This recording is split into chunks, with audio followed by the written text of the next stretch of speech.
Hello there, and welcome to the Sleepy Thought Channel. Tonight we are drifting back through time to explore one of the most fascinating topics of all the lost technologies of the ancient world. Long before electricity, computers, or engines, human beings were already building machines, systems, and solutions that still leave us wondering how they were ever achieved. Some of these creations feel strangely modern, others seem to arrive from nowhere, then quietly disappear, leaving only fragments behind. This is a story of clever hands and curious minds of knowledge, passed down through generations, but then sometimes forgotten entirely. It reminds us that history is not a simple march forward, but a winding path filled with brilliance, mystery, and surprising ingenuity. Beneath ruined stone and drifting sand, there are echoes of ideas that once shaped entire civilizations. As we move gently through this world, you may find yourself seeing the past differently, not as something primitive or distant, but as a place alive with experimentation, creativity, and quiet genius. If you enjoy these gentle journeys, I invite you to subscribe, or share a thought below. It helps others find their way here too, one sleepy soul at a time. But for now, all you need to do is relax. Let your shoulders loosen, your breathing slow, and your thoughts soften at the edges. Allow your eyes to grow heavy and your mind to unwind. As we explore this fascinating world together, let's begin.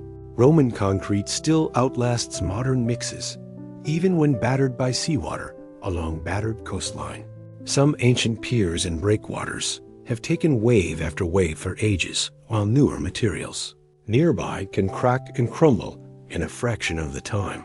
The secret was not a single miracle ingredient, but a smart partnership between volcanic ash lime and seawater chemistry.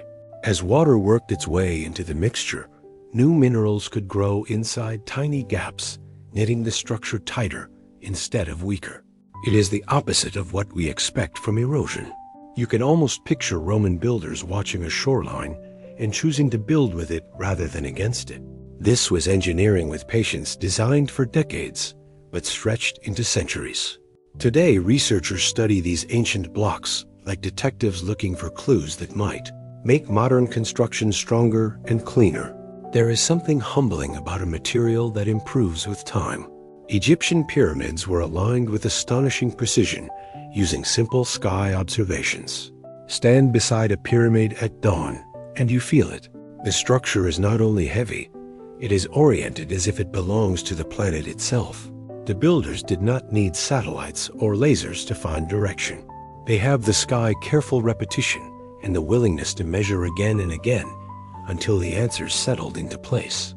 By tracking the motion of stars and the steady certainty of celestial patterns, they could lock an immense monument to the cardinal points with breathtaking accuracy. It is one thing to stack stone. It is another to turn a landscape into a kind of compass. Every block then becomes part of a larger idea, a message written in geometry and patience. The alignment hints at teams trained to observe, record, and trust what the heavens told them. It is ancient surveying as a form of quiet devotion. Greek fire could burn on water, and its formula was tightly guarded. There are weapons that win battles, and then there are weapons that become nightmares. Greek fire belonged to the second category in sea fights, where waves should smother flames. This substance could keep burning, clinging to holes, and turning water into a stage for terror. Its true recipe was treated like a state secret, passed along carefully, because the knowledge itself was power. Imagine the psychological shock of seeing fire glide across a dark harbor, ignoring the rules everyone thought were fixed, whatever the ingredients were. The technology was more than chemistry. It was delivery systems, containers, and training, a whole toolkit designed to control something dangerous. It changed how sailors thought about safety and distance, because the old defenses no longer worked. Even today, the exact method remains uncertain, which gives it a rare double life, both historical and haunting. Like a locked chest never recovered, Baghdad's ancient battery may have produced a small electric current. In the early 20th century, archaeologists found a curious set of objects near Baghdad: a clay jar, a copper cylinder, and an iron rod arranged in a way that feels strangely familiar.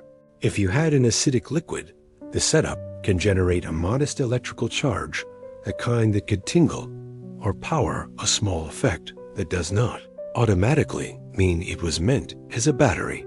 And that uncertainty is part of the fascination.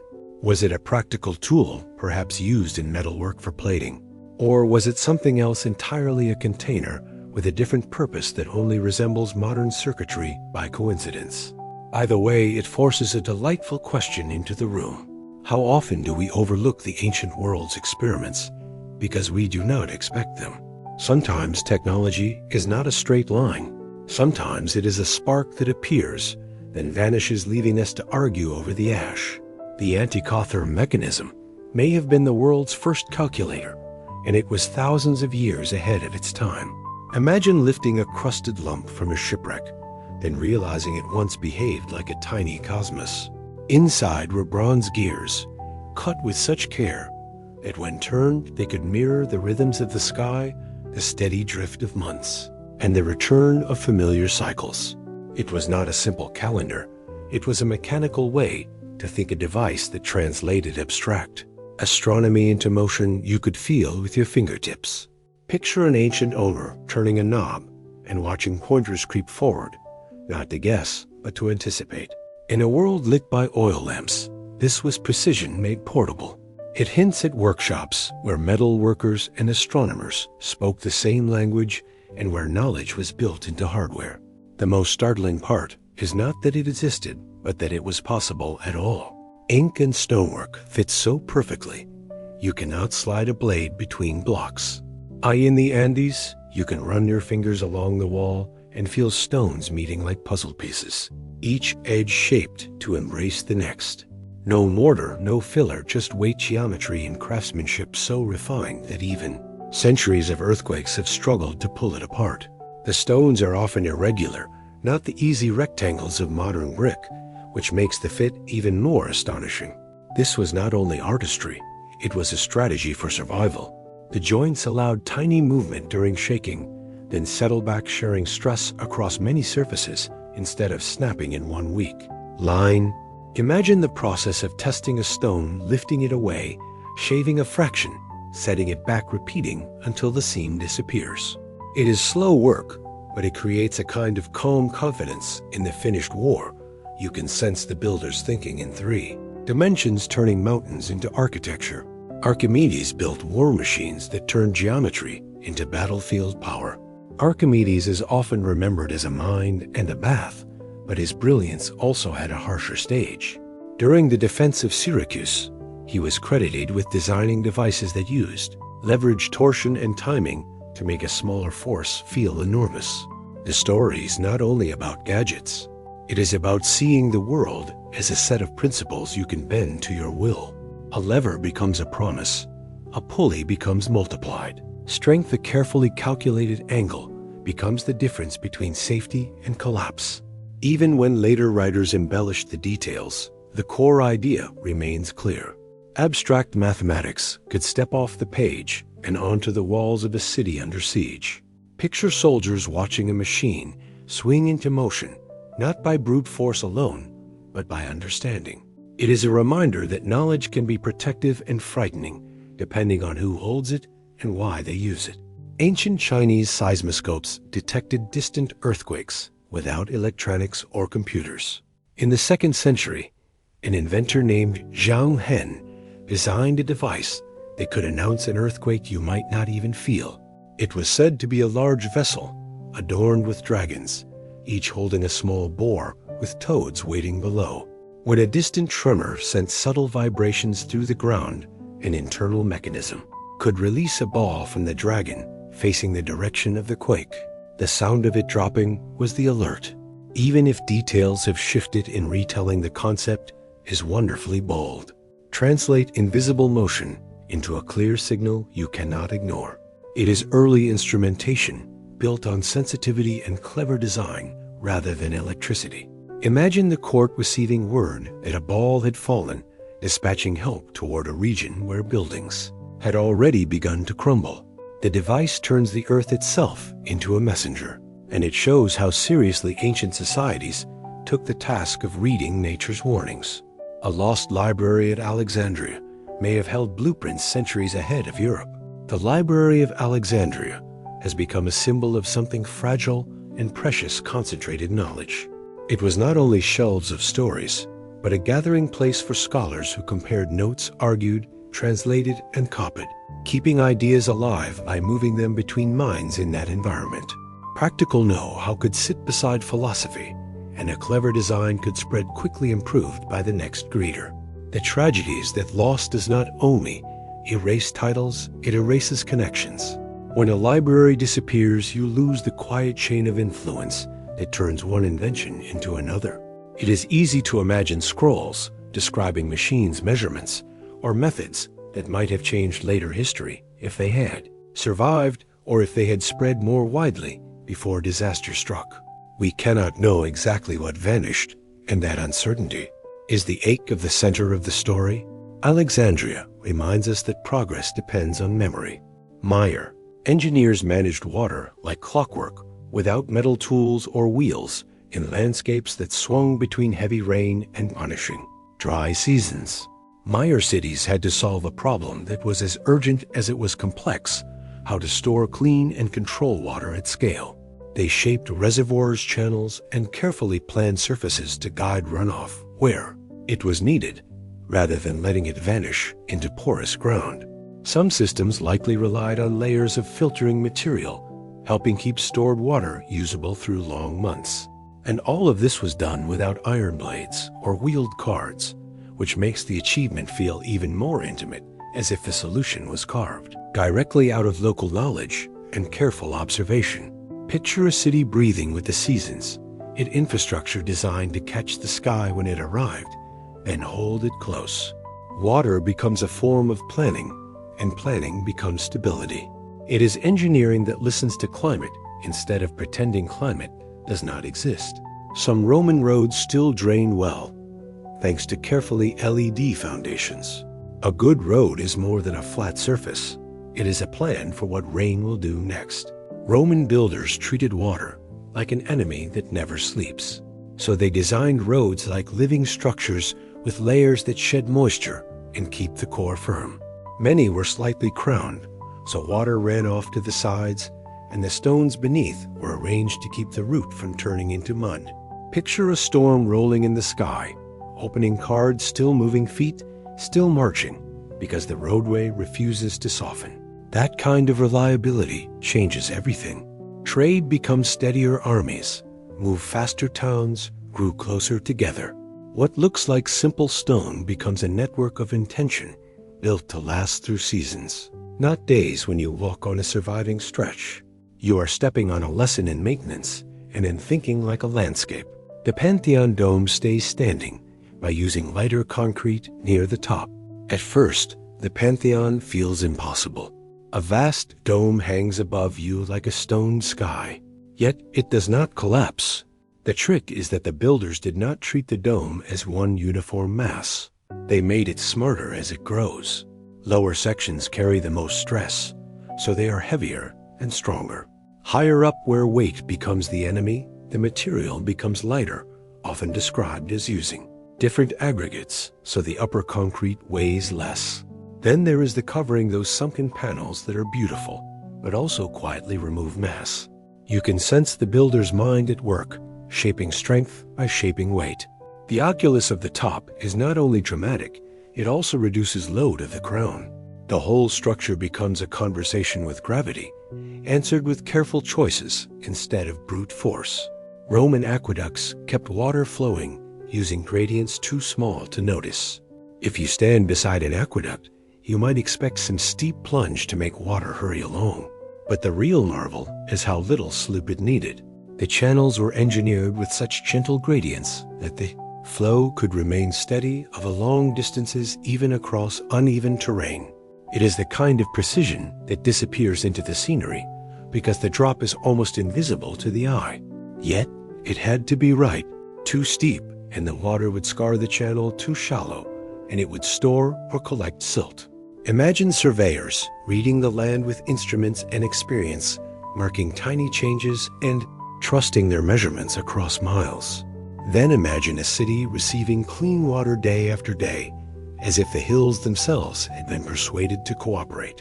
Aqueducts were not only monuments, they were promises that a community could grow beyond its local springs supported by mathematics, made physical.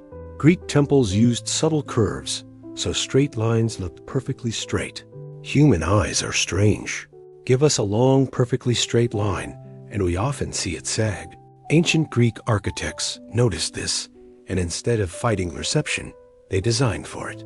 Some temple floors rise gently toward the center.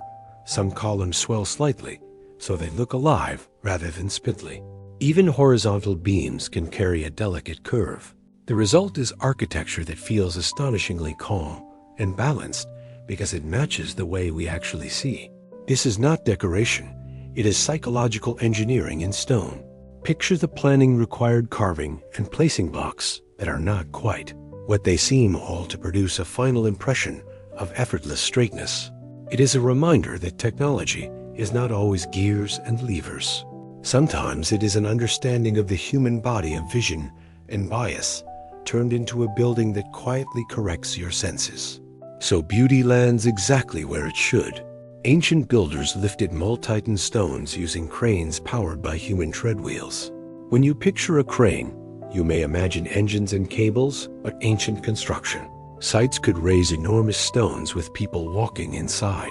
Giant wooden wheels like a hamster wheel built for a crew. A tread wheel crane turns. Human steps into lifting power, winding a rope around a drum as steadily as a clock. Suddenly, blocks that seem impossible to move become manageable with coordination and patience.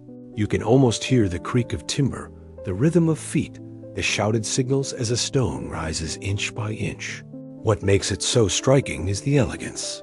No fuel, no explosions, just gravity, friction, and leverage, harnessed into a machine that multiplies effort. These cranes help put columns upright, set heavy beams, and shape skylines long before modern machinery. It is easy to think of ancient building as brute labor, but tread wheels show a more subtle truth. It was labor guided by clever mechanics. Heron's ear, Lipulae spun with steam, a tiny ancestor of engines. In the workshops of Roman Egypt, Heron described a device that feels like a playful trick, yet carries a serious idea. Heat water in a sealed vessel, send the steam into a hollow sphere, and let it escape through bent tubes. As the steam jets out, the sphere spins driven by reaction force. It is small, almost whimsical, but it contains the seed of a future world. Here is motion produced, not by muscles or wind, but by controlled heat. You can imagine spectators watching it whirl and laughing without realizing they are seeing a principle that will someday power ships, trains, and factories. The L appeal shows how inventions can appear before the surrounding society is ready to scale them up. Sometimes the concept arrives early, like a spark landing on stone instead of tinder. Still, it tells us the ancients were not only observing nature, they were experimenting with it, turning invisible pressure into visible movement. Ancient automata moved by water, air, and hidden weights. Picture entering a temple and seeing a figure that seems to wake up. A door opens by itself, a small statue pours a libation, a bird sings at the right moment. In antiquity, such effects could be created through clever combinations of siphons, valves, pulleys, and counterweights, all powered by water flow or falling masses. The magic is that it feels alive, yet it is entirely mechanical. Air pressure can push water, can trigger weight, can store energy like a wound spring.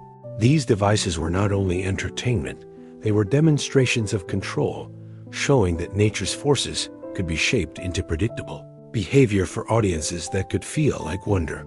For engineers, it was a laboratory, a way to test ideas about timing, feedback, and cause and effect.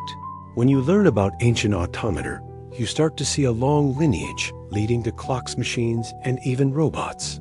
It begins with a simple question: what if the world could move on its own?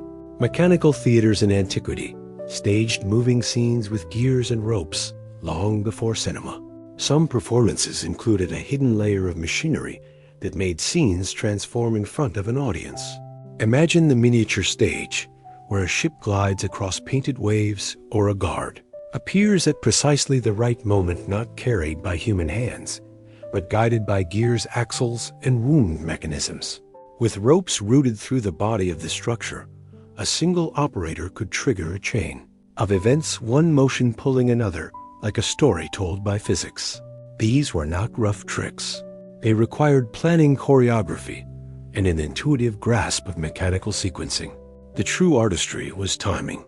A reveal too early ruins the surprise too late, and the illusion collapses. Mechanical theater shows that ancient technology was not always built for war or industry. It was also built for delight. It turned engineering into storytelling, and storytelling into proof that the world could be programmed step by step with nothing but wood string and insight. Greek astronomers estimated Earth size with shadows and careful timing. There is a special kind of, or in realizing you can measure the world without leaving home. Greek thinkers learned to treat a shadow as a piece of data, a clue to the shape of the planet. By comparing the angle of sunlight to different places, and by trusting geometry to connect those angles to distance, they could reason their way toward Earth's immense scale. It is not only clever, it is brave. You have to believe that the same sun shines on both cities, that your measurements are meaningful, and that mathematics can reach farther than your footsteps. Imagine the quiet moment when the numbers begin to point to a size so large, changes how you feel inside your own body. This approach helped transform geography into a science, and it shaped how later maps and models were built. It is an early reminder that the universe leaves readable traces everywhere, even in something as ordinary as a stick standing in sunlight. The Antikythera dial likely tracked eclipses, predicting when darkness would arrive. To ancient eyes, an eclipse could feel like the sky itself had changed its mind. So imagine the confidence of owning a device that could warn you in advance, not with prophecy, but with pattern cycles. The eclipse display on the mechanism is often linked to the sorrows of repeating rhythm that LED to eclipses return in recognizable families. That means someone could look ahead and know that a particular month carried a risk of sudden shadow. It turns fear into scheduling. It also turns the heavens into something you can model, like a song with a refrain. Think of sailors, priests, or scholars preparing crowds not to panic, but to watch. Even today, we need mathematics to do this. Well, in the ancient world, it was etched into metal, a quiet reminder that prediction is a kind of power, and that the night sky once had engineers. Eratosthenes measured the planet using 2 sticks, and one summer day in one city, a deep well showed something strange at noon. On the solstice, some light reached straight down with no shadow to interrupt it. Far away in another city, at that same moment, a stick cast a clear shadow on flat ground. Eratosthenes treated that difference like an instrument reading. He measured the shadow's angle and pictured Earth as a circle, and those 2 places as points on its curve. With the distance between the cities, the angle became a fraction of the whole planet. Scale the fraction upward, and you get an estimate for Earth's full circumference. No ships, no mountain climbs, no wandering expeditions. The technology here is method. It is a repeatable way to turn light into measurement and geography into mathematics. A simple stick becomes a planetary tool, and the sun becomes a perfectly timed ruler. Ancient sundials turned sunlight into reliable timekeeping across cities. A sundial is not just a stick in the ground, it is a carefully designed instrument that converts Earth's rotation into readable time. The angle of the shadow depends on latitude, so dial makers had to match the markings to the place where it would stand. Some dials were carved into stone in public squares, giving everyone a shared schedule for markets, courts, and ceremonies. Others were portable, small enough to travel, but still tuned to specific regions. The gnomon, the part that cast the shadow, had to be set at the right tilt, so the shadow moved predictably through the seasons. When built well, the device turned the sky into a civic service. Time became something you could see, not only feel it, quietly disciplined. Daily life, because the shadow did not bargain, and it did not forget. It simply moved, and the city moved with it. Water clocks kept time at night when sundials fell silent when the sun disappeared. Ancient engineers borrowed steadiness from gravity and flow. A water clock measured time by letting water drain through a small opening or by letting it drip in at a controlled rate. Lines inside the vessel marked hours as the level rose or fell. Some designs used a float that lifted a pointer, making the passage of time easy to read by lamplight. Others were elaborate enough to trigger small sounds or signals at set intervals, useful for guard speakers and temple routines. The problem was that water changes with temperature, and flow can speed up or slow down, so the best clocks relied on careful vessel shape and constant calibration. This was timekeeping as maintenance and craft, not set and forget. Yet it worked well enough to schedule work measure speeches and support astronomy through the long night. It extended organized life beyond daylight, one quiet trip at a time. Chinese incense clocks measured hours with drifting fragrance and burning trails. Some clocks measured time with motion, but these measured time with fire and scent. Incense could be laid in carefully shaped paths, sometimes in winding tracks, so it burned for a known duration. As the glowing tip advanced, the clock moved forward without ticking. In some versions, threads were placed across the trail, and when the burn reached them small, weights dropped into a dish with a soft sound. The effect was gentle, perfect for night study, meditation, or a household that wanted time without harsh interruption. The engineering challenge was consistency. Incense had to be mixed so it burned evenly and protected from drafts that could speed it up. The result turned time into atmosphere. Hours were carried in fragrance, and minutes became a slow glow in the dark. It is technology designed not only to measure, but to soothe, proving that precision can arrive quietly. Early calendars blended astronomy and farming, turning seasons into mathematics. A calendar is an agricultural technology that lives in the sky. Communities watched the sun's yearly path, the moon's phases, and the timing of seasonal changes, then turned those observations into rules that could be followed. Plant too early and frost winds, plant too late and the rains may be gone. So calendars became tools for survival, coordinating planting, harvest, taxes, and festivals across entire regions. The hard part is that lunar months do not fit neatly into the solar year.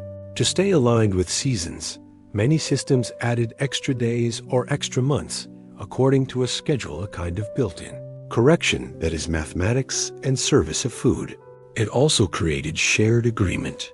When everyone follows the same calendar, work becomes synchronized and planning becomes possible beyond a single household. In that sense, a calendar is infrastructure for time itself. It turns scattered observations into predictable rhythm and rhythm into stability. Babylonian astronomers recorded planetary motion for centuries. Night after night, they built their predictive power out of record-keeping. Night after night, observers noted where planets appeared among the fixed stars, then pressed the results into clay so the information could survive them over long spans. Those records revealed repeating cycles, including the strange moments when planets seemed to slow and move backward. A single year of notes cannot capture that behavior, while a century of notes can. This was a technology of continuity, a system where observations were standardized enough to compare and durable enough to accumulate. With time, the sky became less mysterious and more pattern-driven. Predictions could be made for key events that mattered to calendars, ritual timing, and state planning. The remarkable part is that the machine was social. It depended on training routine and archives that were respected and preserved. That tablets are like ancient hard drives storing data, so later minds could compute the future in a very real way. They turned patience into calculation. Ancient star catalogs helped sailors navigate far beyond familiar coasts at sea. Landmarks vanish and direction becomes a question you must answer repeatedly.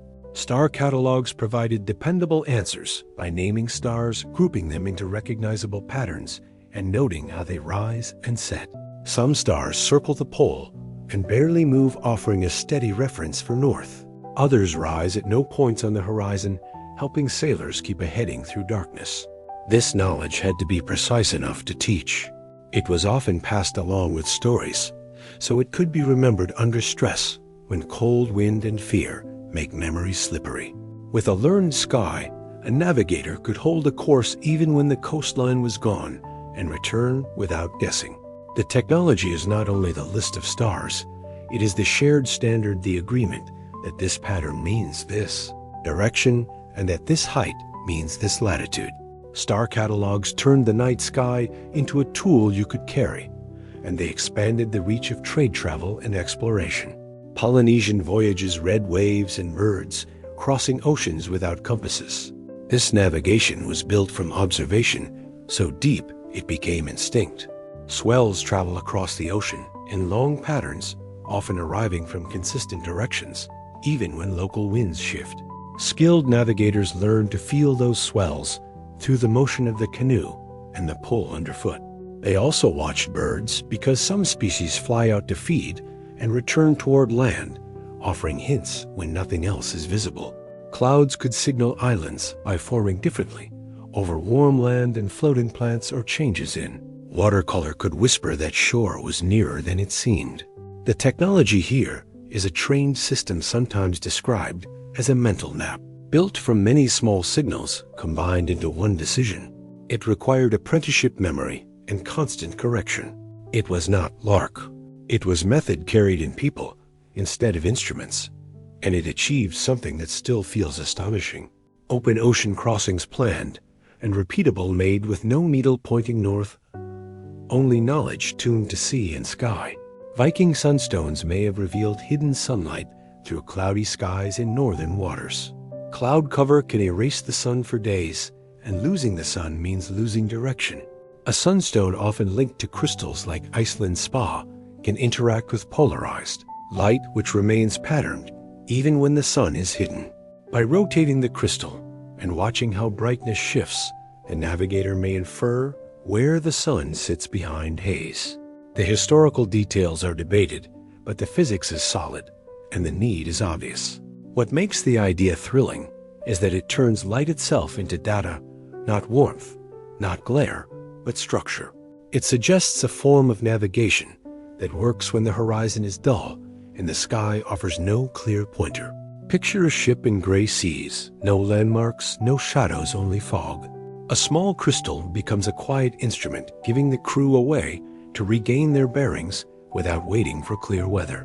Whether common or occasional, the concept shows inventive use of natural materials and a willingness to treat the invisible as measurable.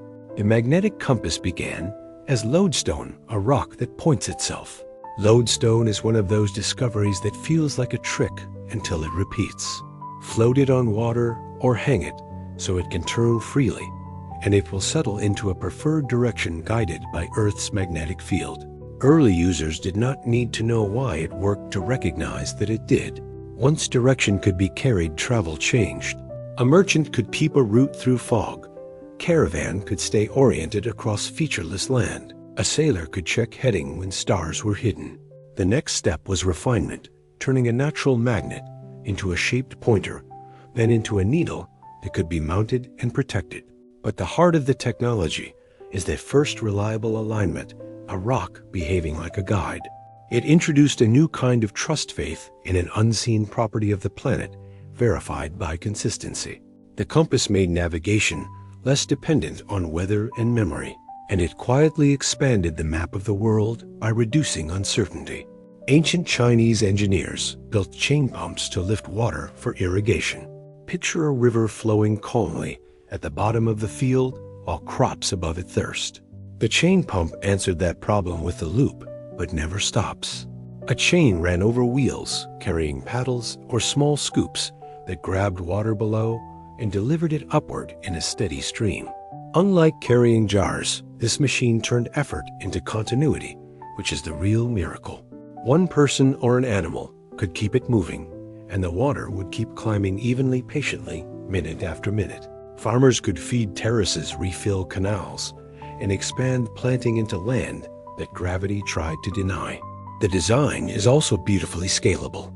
Make the frame longer and the lift increases, add a different power source, and the output changes.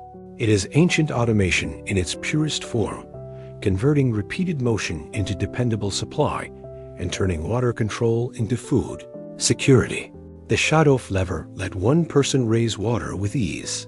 It is hard to believe how much civilization can hinge on a balanced pole. The shadow used a long beam on a pivot with a bucket on one end and a counterweight on the other. The user lowered the bucket into the river, let it fill, then allowed the counterweight to help lift it back up with far less strain than raw lifting would require. What looks like a simple tool becomes a strength multiplier, and that means more water moved with less exhaustion. It also creates a rhythm that can last for hours. Downfill lift pull repeat like a slow metronome beside the bank. In places with canals and stepped irrigation, multiple shadows could raise water, and stages each lift small but reliable. This is technology that teaches physics through daily life. Leverage is not theory. Here it is.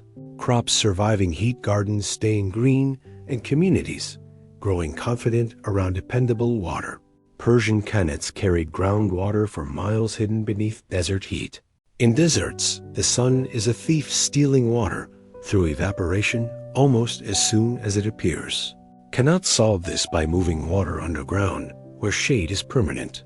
Engineers do the gently sloping tunnel from high ground, tapping an aquifer and guiding the flow toward farms and towns.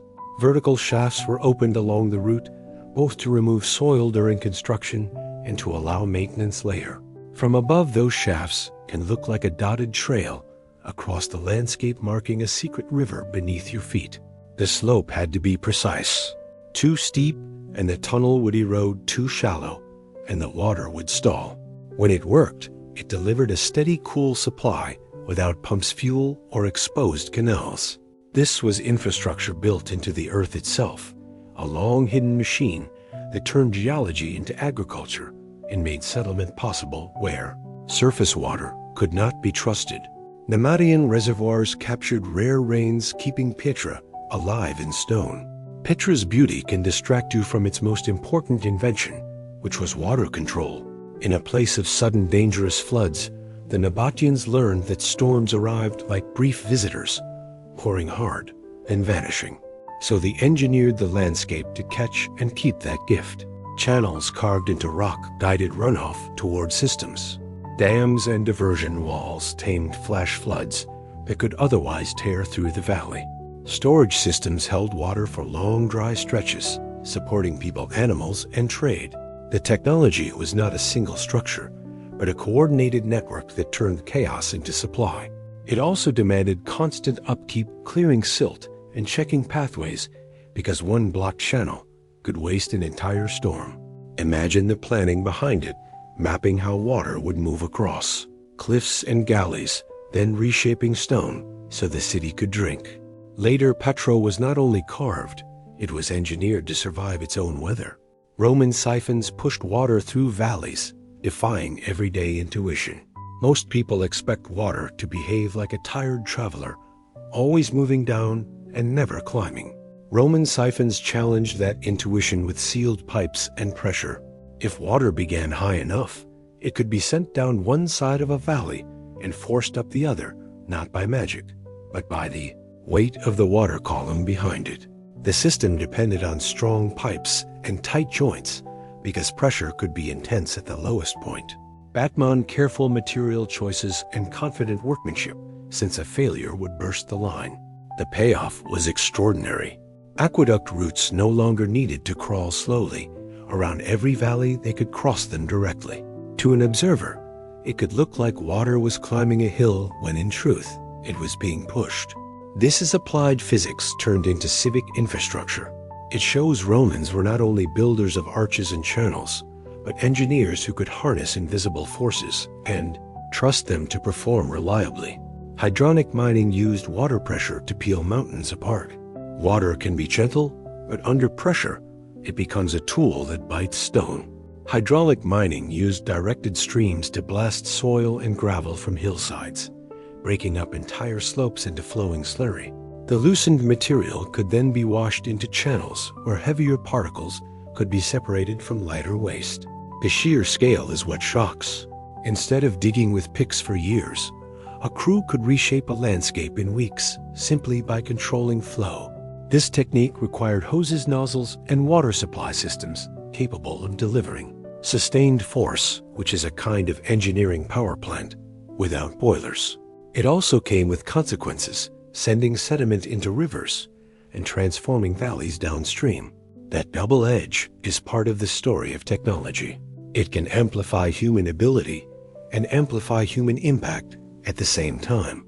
Hydraulic mining is a reminder that the ancient and early industrial world learned to weaponize natural forces, turning a river into excavation.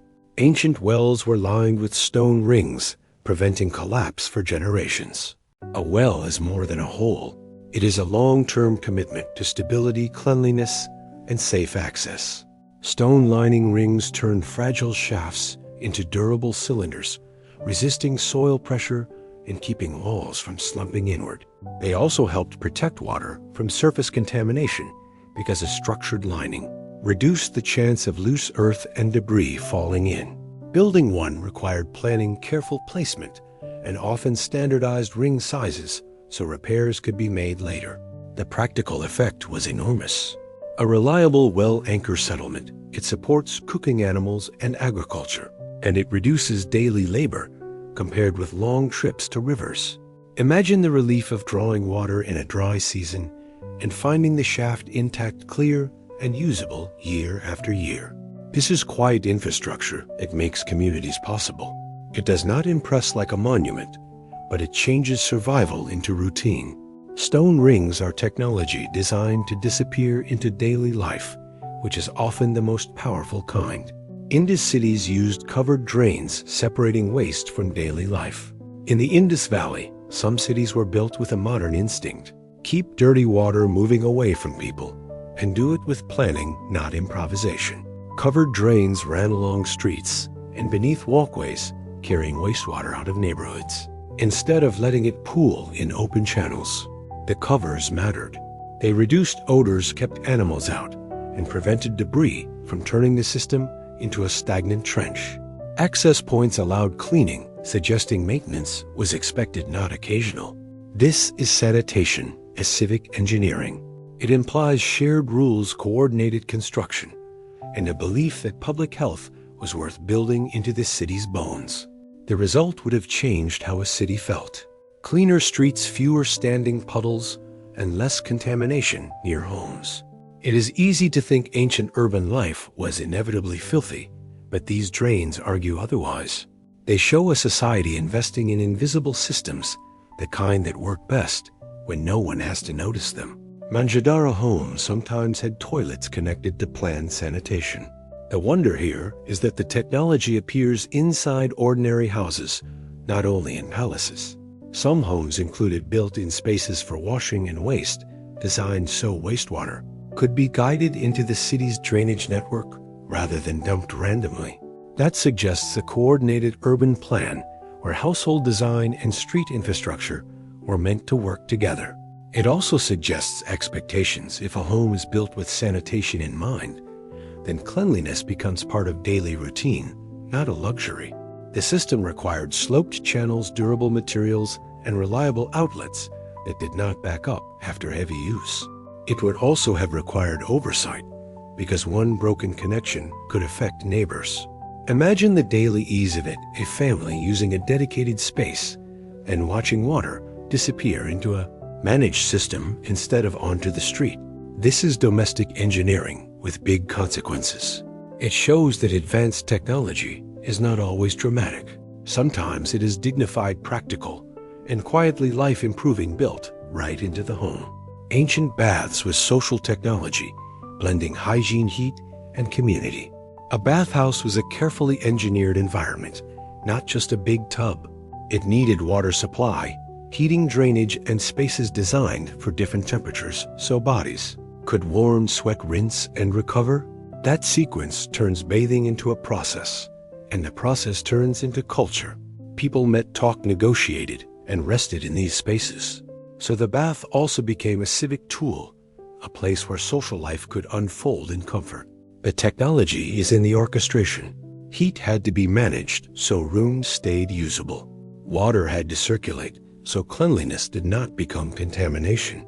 Floors had to resist moisture, and ventilation had to handle steam.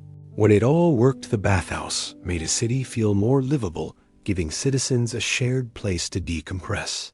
It is a reminder that technology is not only about building higher or moving faster. Sometimes it is about designing well-being, using engineering to make daily life softer, healthier, and more connected. Roman hypercaust systems warmed floors with hot air under tiles. The hypercaust was an early form of central heating that treated a building like a single warmed body. A fire burned in a furnace outside the main rooms, sending hot air through an empty space beneath raised floors. Small brick pillars held the floor above ground, allowing heat to circulate evenly before escaping through flues and the walls. Instead of smoky hearths in every room, warmth arrived gently from below, spreading across stone and tile. This made bathhouses comfortable, even in winter, and allowed large public spaces to stay warm for long periods. The system required careful engineering. Floors had to support heavy crowds while remaining open enough for airflow. Fires needed constant supervision to avoid overheating or collapse. Maintenance was essential, since ash buildup could block circulation. When functioning well, the hypercaust transformed architecture into climate control, proving that comfort itself could be engineered. Korean ondol floors heated homes by channeling smoke beneath stone. Ondol heating transformed ordinary cooking fires into whole house walls. Smoke and hot gases from a stove were guided through horizontal channels beneath thick stone floors before exiting through a chimney. As the smoke traveled, heat soaked into the stones above, warming the living space evenly from the ground up. This design made floors the primary source of heat, shaping daily life around sitting and sleeping close to the warmth. The system required precise airflow channels, needed the right slope and spacing to distribute heat without allowing smoke to leak indoors. Stones had to be thick enough to store warmth, but strong enough to survive repeated heating. Mortar quality mattered since cracks could ruin the system. Ondol was not a luxury invention. It was practical, efficient, and well suited to cold climates with limited fuel. By reusing heat that would otherwise escape, it turned domestic architecture into an energy-saving machine. Ancient saunas used steam and stone, turning heat into ritual. Ancient saunas relied on simple materials arranged with careful intention. Stones were heated intensely by fire, then water was poured over them to release thick steam. The enclosed space trapped heat while allowing just enough ventilation to remain safe. This controlled environment pushed the body to sweat, relax muscles, and clear the airways. Technologically, the challenge was balance. Stones had to endure repeated heating and cooling without shattering. Walls needed to hold warmth without igniting. Fires had to be managed, so temperatures rose steadily rather than dangerously. Over time, these spaces became associated with cleansing, healing, and community gatherings. The sauna was both machine and meeting place. Blending engineering with custom heat was not accidental.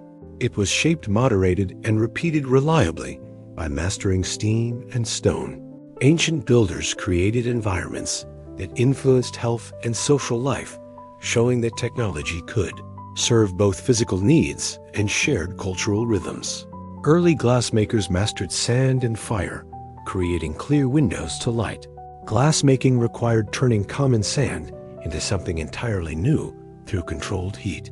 Early artisans learned that silica-rich sand, when mixed with specific additives, could melt into a glowing liquid and cool into a hard, transparent solid. The process demanded precise temperatures and careful timing. Too much heat ruined the mixture, while too little left it cloudy and brittle. Achieving clarity meant managing impurities and bubbles that could distort light. Once clear glass became possible, architecture changed. Windows allowed some light indoors without wind or dust, making interiors brighter and more protected. Even small panes mattered, because they transformed how spaces felt during the day. Glass also enabled new containers that did not absorb flavors or corrode easily. The technology combined chemistry, furnace design, and skilled observation. By freezing light into solid form, early glassmakers expanded human control over space visibility and daily comfort. Roman glass-blowing made bottles cheap enough for everyday people. Glass blowing revolutionized production by replacing slow shaping methods with breath-powered forming. A gather of molten glass was placed on the end of a hollow tube and inflated like a glowing bubble. While still soft, the glass could be rotated, stretched, and cut into jars, cups, and bottles. This technique allowed thinner walls, faster output, and more consistent shapes. As a result, glass containers became affordable beyond elite households. Oils, perfumes, medicines, and food could be stored safely and visibly. Trade benefited because standardized vessels simplified transport and measurement. Workshops glowed with furnace light as artisans timed each breath and turn. With practiced skill, the technology required coordination between heat, motion, and cooling. A moment too long could collapse the form. When done correctly, it transformed air into structure. Glass blowing shows how human lungs became manufacturing tools, turning breath itself into an engine of mass production. Damascus steel held patterns and sharpness that still puzzle modern smiths. Damascus steel became legendary for combining strength, flexibility, and distinctive flowing patterns. These blades were forged through carefully controlled heating and hammering, which shaped internal structures that affected performance. The visible ripples were not decoration alone, but signs of complex metal composition. Achieving the balance required precise temperatures and timing, because small changes could weaken the blade. The original methods were closely guarded and unevenly recorded. When trade routes shifted and raw materials disappeared, the knowledge faded. Modern smiths can replicate the appearance, but matching historical performance remains difficult. Surviving blades suggest mastery of a heat treatment. Long before metallurgy was formally understood, the technology lived in experience rather than written formula passed from teacher to apprentice. When that chain broke, the process vanished quietly. Damascus steel reminds us that advanced techniques can be lost without distraction, simply through disruption. Its mystery endures because skill, not machines, carried the secret. Wood steel traveled from India, prized for legendary blades. Wood steel was produced in crucibles, where iron and carbon-rich materials melted together under controlled heat. This method allowed precise carbon content, creating a metal that could be hard yet resilient when forged correctly. The steel was exported widely, becoming famous for blades that held sharp edges without shattering. The technology depended on careful temperature management because overheating could ruin the structure, while insufficient heat prevented proper fusion. Crucibles had to withstand intense conditions, and cooling rates mattered greatly. Once formed, the metal could be worked into tools and weapons, admired far from its origin. What makes Roots remarkable is its consistency. Without industrial machinery, skilled control of materials and fire produced repeatable results. As trade patterns changed, access to specific goals declined, and the process became harder to maintain. Roots demonstrates how materials technology can shape reputation across continents, and how fragile that reputation becomes when supply and knowledge fade together. Ancient metallurgy used charcoal chemistry long before atoms were named. Charcoal served as both fuel and chemical partner in early metal working. When oils were heated with charcoal, inside furnaces, carbon bonded with oxygen, freeing metal from its mineral form. This reduction process required sustained high temperatures and steady airflow, often achieved with bellows. Smelters learned to judge conditions by color, sound, and smell, reading the furnace like an instrument. Slack management was essential, allowing molten metal to separate and collect. Timing mattered because overworking could oxidize the result again. Although ancient metallurgists lacked atomic theory, they practiced chemistry through experience. Charcoal quality furnace shape and all preparation all affected outcomes. This knowledge lived in technique rather than text. The result was copper, bronze, and iron tools that reshaped agriculture, warfare, and craft. By mastering carbon reactions without knowing their nature, ancient metallurgy proves that scientific understanding can exist in practice long before explanation. Gold granulation joined tiny spheres, creating jewelry that looks impossible. Gold granulation involves attaching minute gold spheres to a surface with almost invisible joins. The effect looks like beads placed with magical precision, yet each sphere was shaped and positioned by hand. The difficulty lies in heat control. Too little heat leaves the granules loose, too much causes collapse or melting. Ancient artisans developed methods that allowed bonding without flooding the piece. This likely involved surface preparation and copper compounds that lowered bonding temperatures. The result was jewelry with texture, depth, and complexity unmatched by simple casting. Granulation required patience and extraordinary consistency, because one error could ruin hours of work. It also served as proof of mastery, demonstrating control over fire at a microscopic scale. These objects were not just decorative, they were technological achievements worn on the body. Gold granulation shows how metallurgy could move beyond utility into finesse, turning precious metal into a canvas for precision. Engineering. Lost wax casting let artisans freeze molten metal into fine detail. Lost wax casting begins with a detailed model formed in wax, capturing features too complex to carve directly.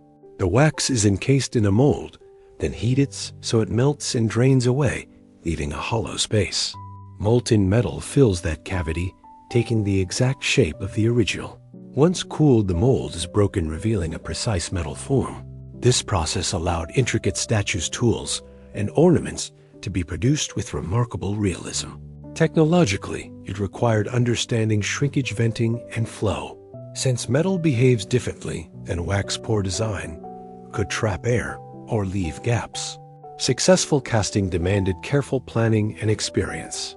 Each piece was unique because the mold was destroyed during extraction. Lost wax casting turned soft creativity into permanent structure, allowing ideas to survive in bronze, silver, or gold. It remains one of the most enduring technologies for translating imagination into lasting material form. Bronze Age shipwrecks reveal trade networks moving tin across continents.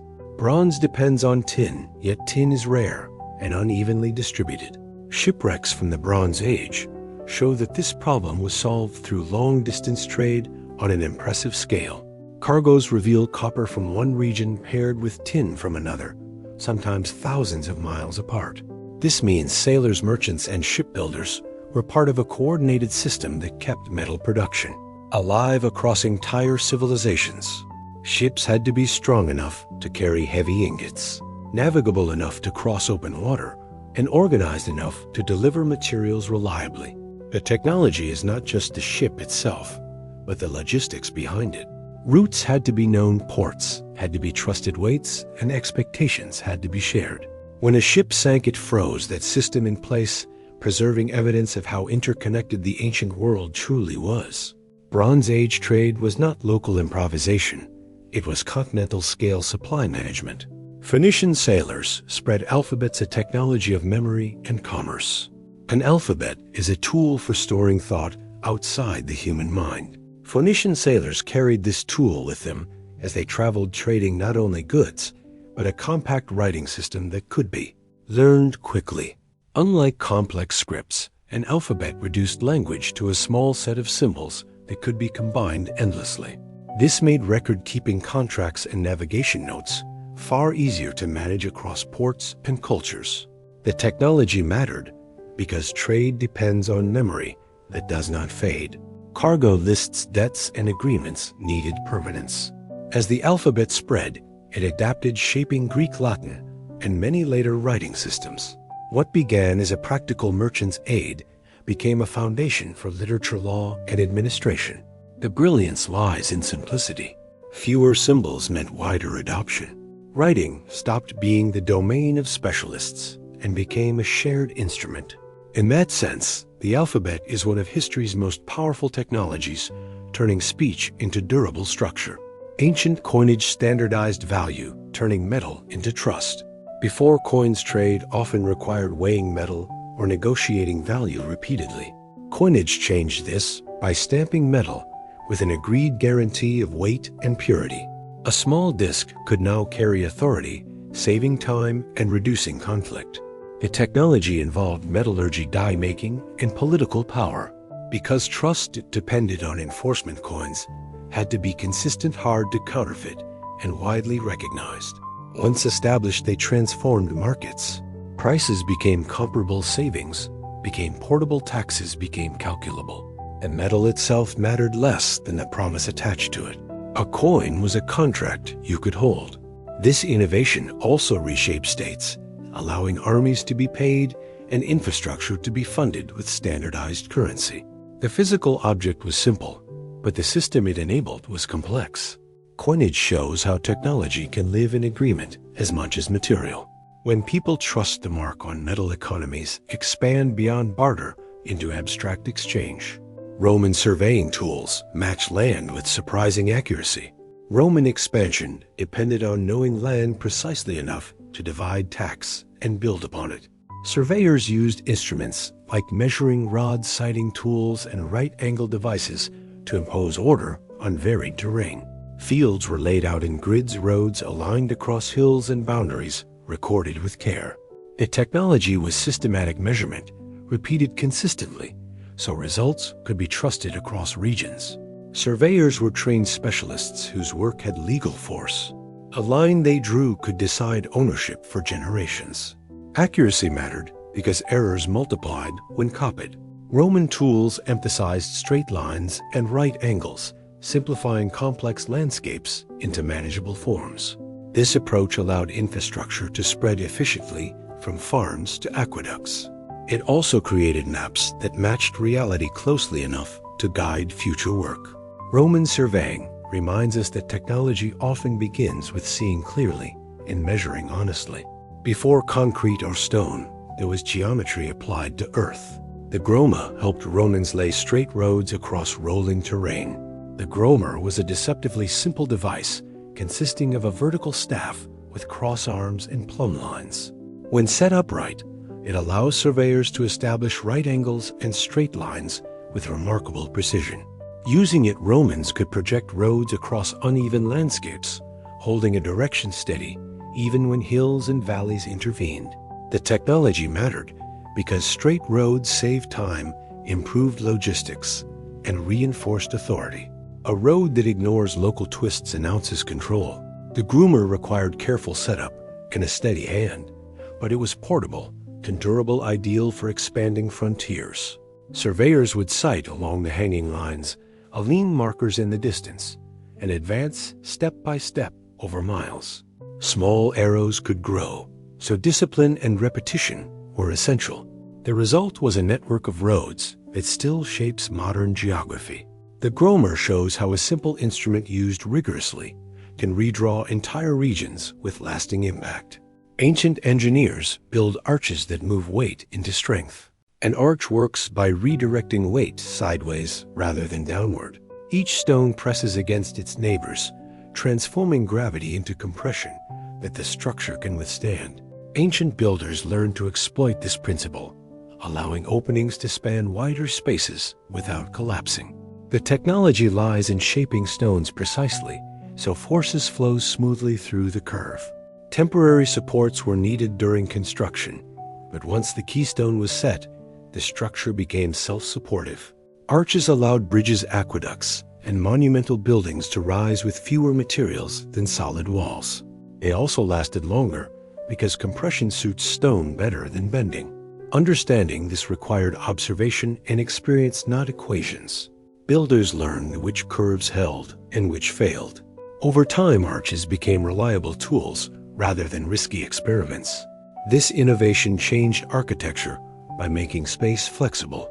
Openings could be large and structures could be lighter. The arch is a lesson in cooperation, where each part gains strength from the others. The keystone turned gravity into a lock holding stone in place. At the center of an arch sits the keystone, the final piece that locks all others together.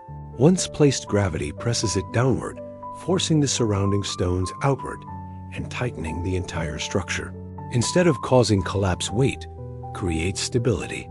This is counterintuitive, yet it works reliably when designed correctly.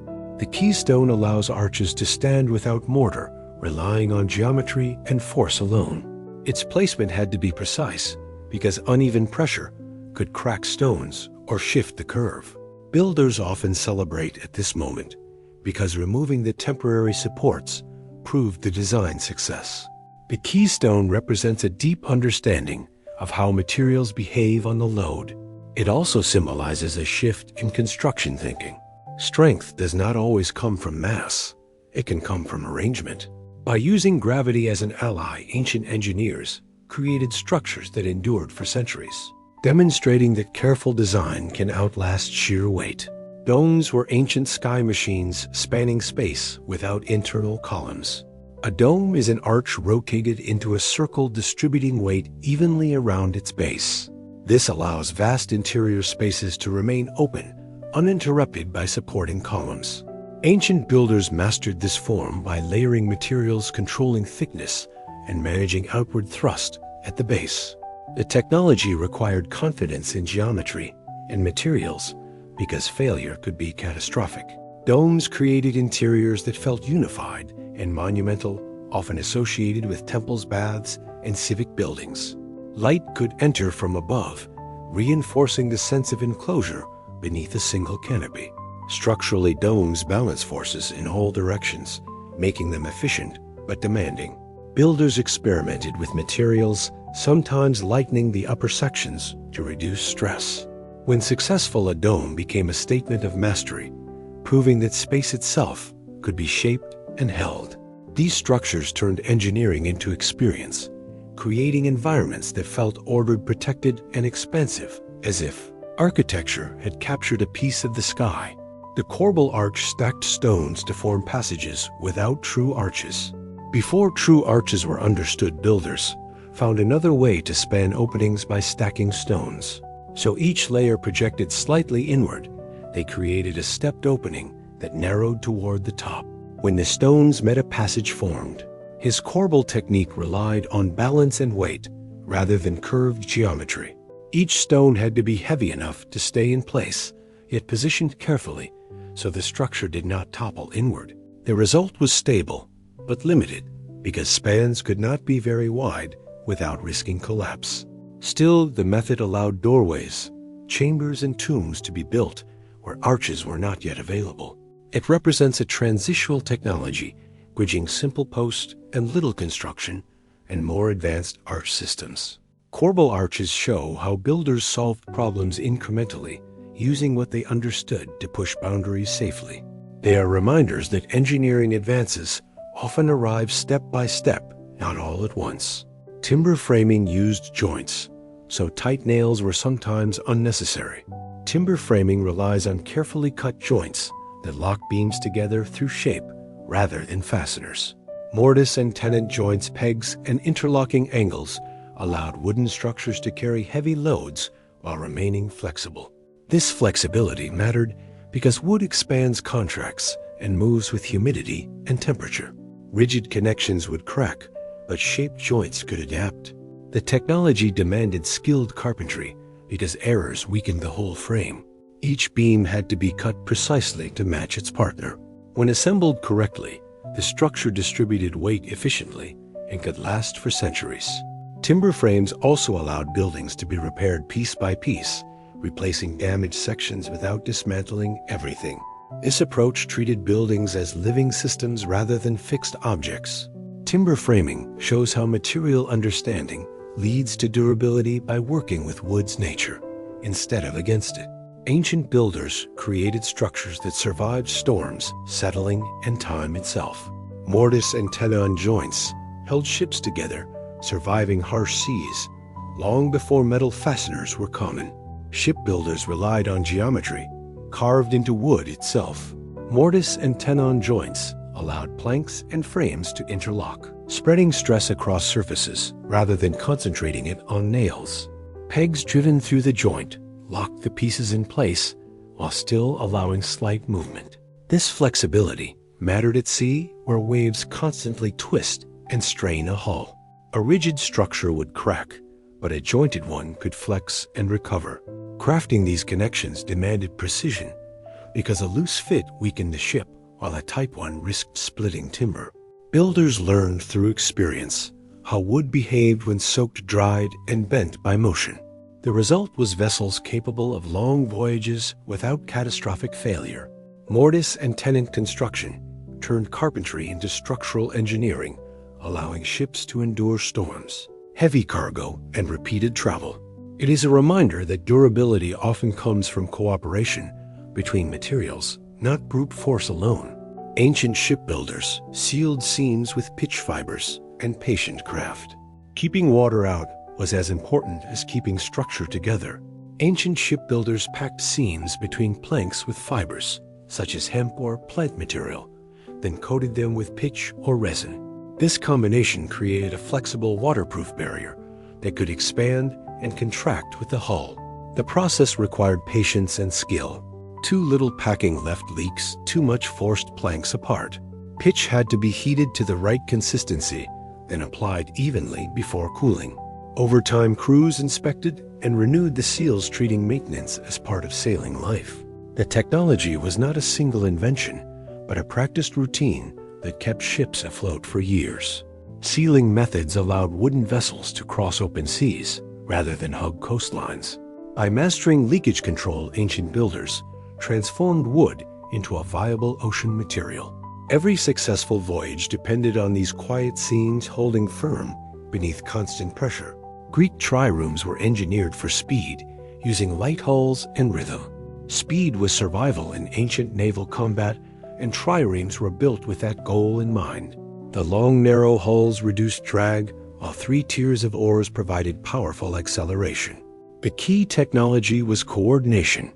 Dozens of rows had to move in perfect rhythm, guided by a cooler or flute, turning human muscle into a single driving force.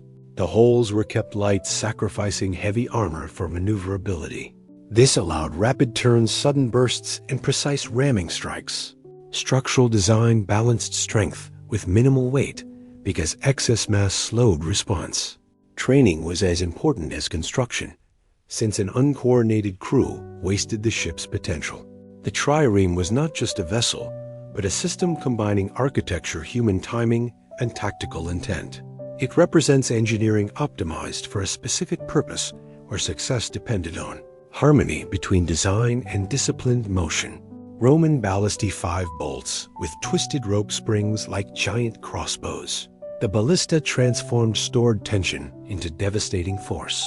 Instead of relying on bending wood, it used bundles of twisted rope or sinew that acted like springs when tightened. These bundles stored energy, which was released when the firing arms snapped forward. This allowed heavier projectiles to be launched with greater accuracy over long distances. The technology required careful calibration because humidity and wear affected tension. Crews adjusted the twist to maintain consistent power. Frames had to be strong enough to withstand repeated stress without warping. Ballistae were used both in sieges and on battlefields, targeting troops' walls and equipment. Their precision made them psychological weapons, as well as physical ones. The design shows an advanced understanding of energy storage and release, even without formal physics. By turning fiber into force, Roman engineers created machines that extended human reach far beyond arm strength, reshaping how battles were fought. Ancient catapults stored energy and torsion, turning tension into terror. Catapults used torsion, not elasticity, to hurl projectiles. Thick bundles of rope or sinew were twisted tightly, storing energy as rotational strain. An arm inserted into this bundle was pulled back, increasing tension, and released to snap forward violently. The result was a sudden transfer of stored energy into motion. The system allowed catapults to launch stones, firepots, or debris with frightening power. Building one required careful alignment because uneven torsion could break the frame or misfire the arm. Materials mattered greatly. Fibers had to be strong, flexible, and replaceable. Crews maintained and adjusted machines constantly to keep performance reliable. Catapults were often assembled on site, tailored to specific targets and terrain. They were not crude weapons, but adjustable engines of pressure and release. By mastering torsion, ancient engineers turned simple materials into machines capable of reshaping walls and morale alike. Siege towers rolled forward as mobile architecture covered in protection. A siege tower was a building designed to move built of timber and often plowed with hides or metal plates. It protected attackers as they advanced toward fortified walls. Inside, soldiers climbed ladders and platforms emerging at heights level with defenders. The challenge was stability. Towers had to be tall enough to matter, yet balanced enough to roll without tipping. Wheels and rollers distributed weight, while internal bracing prevented collapse under stress. Fire was a constant threat, so coverings were added to resist flames and absorb impact. Constructing a siege tower required planning materials and time, often under enemy pressure. Once complete, it altered the battlefield by bringing attackers directly to the wall. Siege towers demonstrate how architecture could be weaponized, turning defensive principles outward. They were temporary structures with permanent consequences, proving that engineering could adapt and threaten static fortifications. The repeating crossbow traded power for rapid fire. Centuries early, the repeating crossbow favored speed over strength. A lever mechanism allowed the user to cock the bow load a bolt and fire in one continuous motion. This meant several shots could be released quickly, even by less trained users. Individual bolts lacked the penetrating power of heavier crossbows, but volume compensated. The technology simplified operation, reducing training time and allowing mass deployment. Internally, the mechanism had to feed bolts reliably without jamming, which required careful woodworking and alignment. Durability mattered because rapid cycling stressed components. The repeating crossbow changed tactical thinking by emphasizing suppression rather than single decisive strikes. It shows an early understanding of rate of fire as a strategic factor. By prioritizing consistency and ease of use, designers created a weapon that reshaped engagement dynamics. It is an example of how engineering choices reflect broader ideas about warfare efficiency and human limitations. Chinese rockets began as fireworks and became weapons and signals. Rockets emerged from experimentation with gunpowder, packed into tubes initially used for celebration. The same principle was adapted for signaling and warfare. When ignited, expanding gases propelled the tube forward, creating self-powered flight. This eliminated the need for bows or catapults. Early rockets were unpredictable, but their psychological effect was significant. They could carry noise light or fire across distances quickly. Engineers refined casing materials, powder mixtures, and stabilization methods to improve range and reliability. Launch frames allowed multiple rockets to be fired in sequence. Beyond combat, rockets served as communication tools, carrying signals over walls or across battlefields. This dual use highlights how technologies migrate between contexts. What begins as entertainment can become strategy. Chinese rockets represent an early step toward propulsion-based weapons, showing that once humans learned to direct explosive force, motion itself became a design variable rather than a limitation. Early gunpowder formulas reshaped warfare from smoke to shockwaves. Gunpowder began as a mixture that produced smoke and fire, but small changes in proportion transformed its behavior. Early formulas burned slowly, useful for signals and incendiaries. Later refinements increased explosive force, producing shockwaves capable of shattering structures and bodies. This evolution required experimentation with ingredients and grinding methods to control reaction speed. Containers and barrels had to be designed to withstand pressure without rupturing prematurely. As power increased, tactics changed.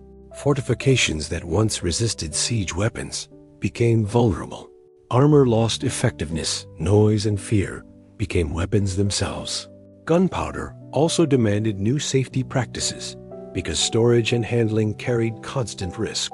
Its spread was uneven, shaped by secrecy and adaptation. The technology altered not only weapons, but social organization. As states reorganized armies around firearms and artillery, gunpowder marks a turning point where chemistry overtook muscle and controlled explosions redefined the limits of force. Medieval Greek fire projectors were like flamethrowers long before engines. Greek fire was delivered through pressurized devices that projected burning liquid toward enemies. The mixture could ignite on contact and continue burning even on water, making it especially terrifying in naval combat. Projectors use pumps or siphon systems to force the substance through nozzles, turning chemical reaction into directed flame. The challenge lay in containment. The weapon had to be stored, transported, and deployed without igniting prematurely. Crews were trained carefully, and the formula was guarded as a state secret. Ships equipped with these projectors gained enormous psychological advantage, as opponents feared contact more than collision. The technology combined chemistry, hydraulics, and tactical deployment into a single system. Greek fire shows how complex machines can emerge around a single dangerous material. It also shows how secrecy can protect the technology's edge. When the knowledge was lost, the weapon vanished, remembered only by its effects. Ancient doctors used surgical tools that look familiar in modern museums, displayed today behind glass. These instruments include scalpels, probes, forceps, and bone levers shaped for very specific tasks. Their forms reflect repeated use, steady hands, and lessons learned from success and failure. Bronze and iron allowed edges that could be sharpened and reused, while handles were balanced for control rather than strength. This was not random cutting, but an organized toolkit refined through teaching and practice. A practitioner would select instruments deliberately guided by touch, habit, and experience. The designs reduce tearing, limit damage, and make precise movement possible. These tools imply planned procedures, known risks, and expected outcomes, rather than improvisation. Medicine here functions as applied engineering, where careful design compensates for limited anesthesia and infection control. The survival of these objects shows that ancient surgery depended on craftsmanship and repeatability. Lives were placed in skilled hands, supported by tools built to do the same job reliably again and again. Trepanation drilled skull openings, sometimes with survivors who healed fully. The procedure involved scraping, cutting, or drilling bone to create an opening without crushing tissue beneath. Archaeological skulls sometimes show smooth regrowth along the edges, evidence that the patient survived and healed. This suggests planning rather than desperation. Practitioners work slowly, controlling depth and managing bleeding with careful pressure. The opening was shaped deliberately, avoiding factors that would spread damage. Reasons varied, including treating head trauma or relieving pressure after injury. Regardless of motive, the method itself was unmistakably technical. Tools had to be sharp, stable, and guided with restraint. Imagine the concentration required, the silence, and the awareness that a fraction of an inch mattered. Trepanation represents one of the earliest surgical technologies, where humans refuse to accept suffering passively. It combines risk with ingenuity, showing a willingness to intervene directly in the body when observation alone was not enough. Ancient Egyptians wrote medical case notes, mixing observation with tradition. Some surviving texts describe injury, symptoms, and examinations in a structured way, resembling case reports rather than spells alone. A condition is identified, its features noted, and a treatment proposed with an expected outcome alongside practical observation. Traditional beliefs appear because medicine was both empirical and spiritual. The technological achievement lies in documentation. Writing turns experience into a tool that can be taught, copied, and corrected. A healer in one place could learn from another far away or long dead. Knowledge became cumulative rather than fleeting. Imagine a student copying a scroll, absorbing patterns of diagnosis, and carrying that learning into practice. The written page becomes part of the medical apparatus, as important as instruments or remedies, by fixing experience into text. Egyptian medicine extended memory beyond the individual. It allowed training, comparison, and refinement, making care more systematic over generations. Roman pharmacies stocked plant drugs, minerals, and careful recipes. Medical treatment in Roman cities depended on organized supply as much as individual skill. Pharmacies stored dried herbs, resins, oils, and mineral compounds, each associated with specific effects. Remedies were compounded from known recipes rather than improvised, using measured portions and repeated combinations. Containers protected ingredients from moisture and light, preserving potency. Labels and lists supported consistency, a quiet form of quality control. A customer could return and expect the same preparation again. This transformed medicine into a repeatable service embedded in commerce. It also linked healers, traders, and growers into a shared system. The technology was not only chemical knowledge, but storage, standardization, and distribution. By keeping ingredients ready and recipes stable, Roman pharmacies turned treatment into an accessible practice rather than a rare intervention. Shells, jars, and written formulas became part of healthcare infrastructure. Ayurveda described surgery and anatomy in texts that traveled widely. Evaded writings preserved medical knowledge through detailed descriptions of the body disease categories and procedural methods. These texts outlined surgical practices, instruments, and post-treatment care, emphasizing training and observation.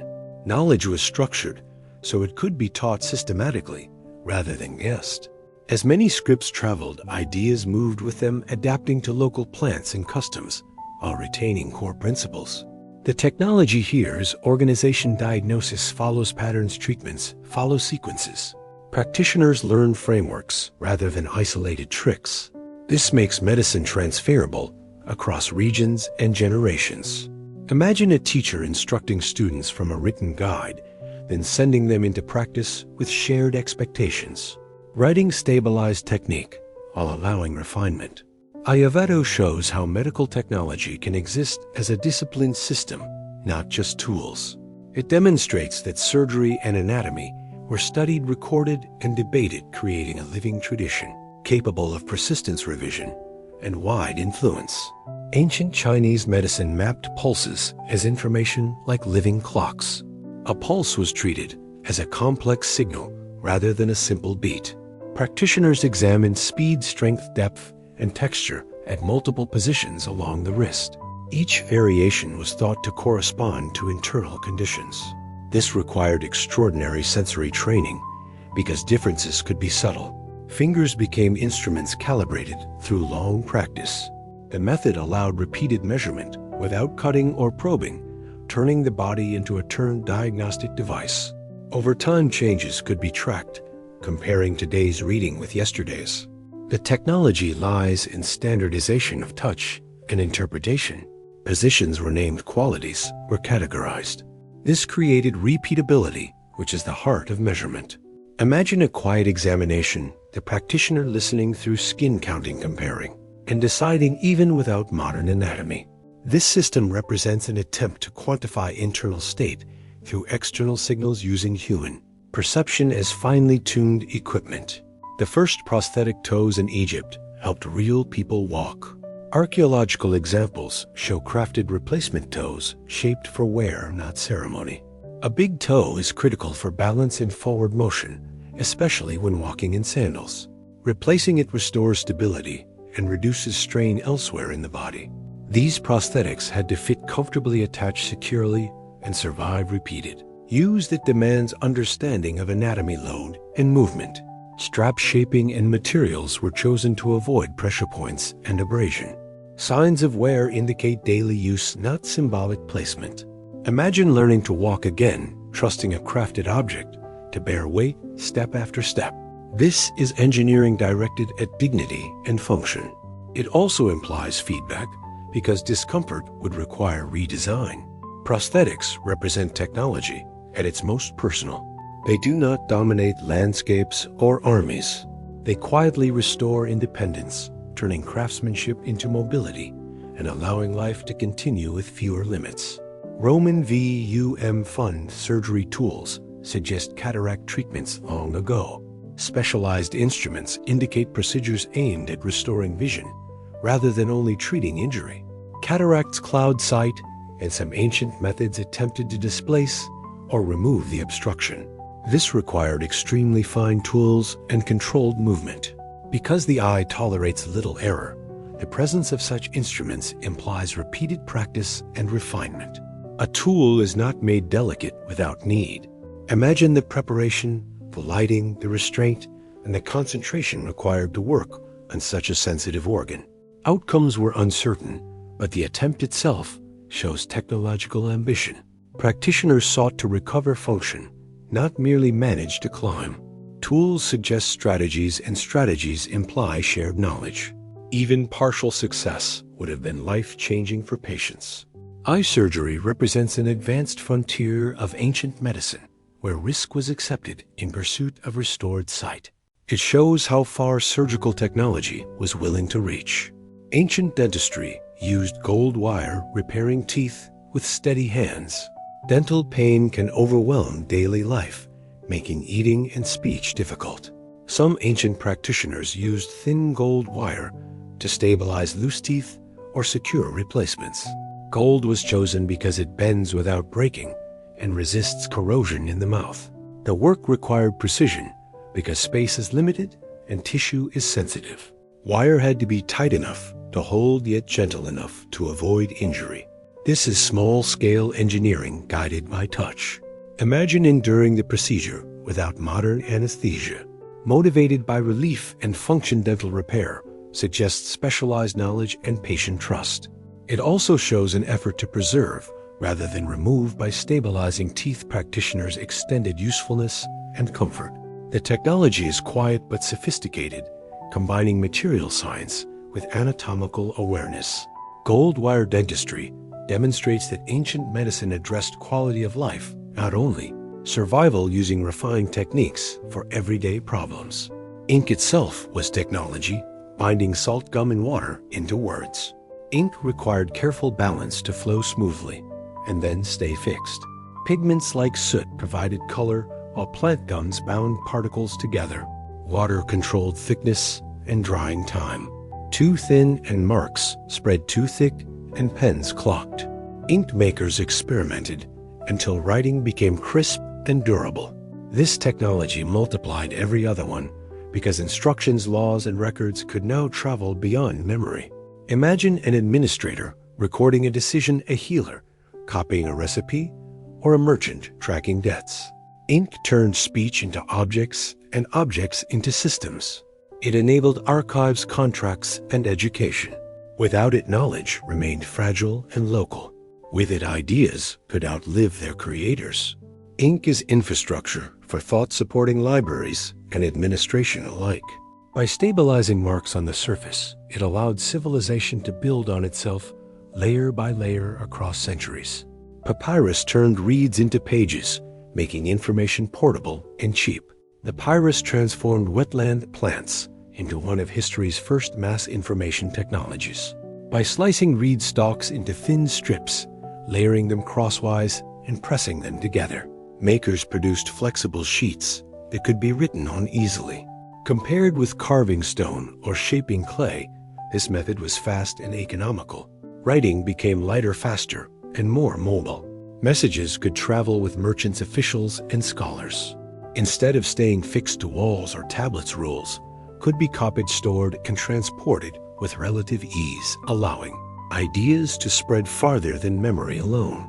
The virus also encouraged longer texts because pages could be joined into scrolls without great effort. The technology depended on craft because humidity, pressure, and drying time affected durability. When done well, papyrus preserved words for centuries.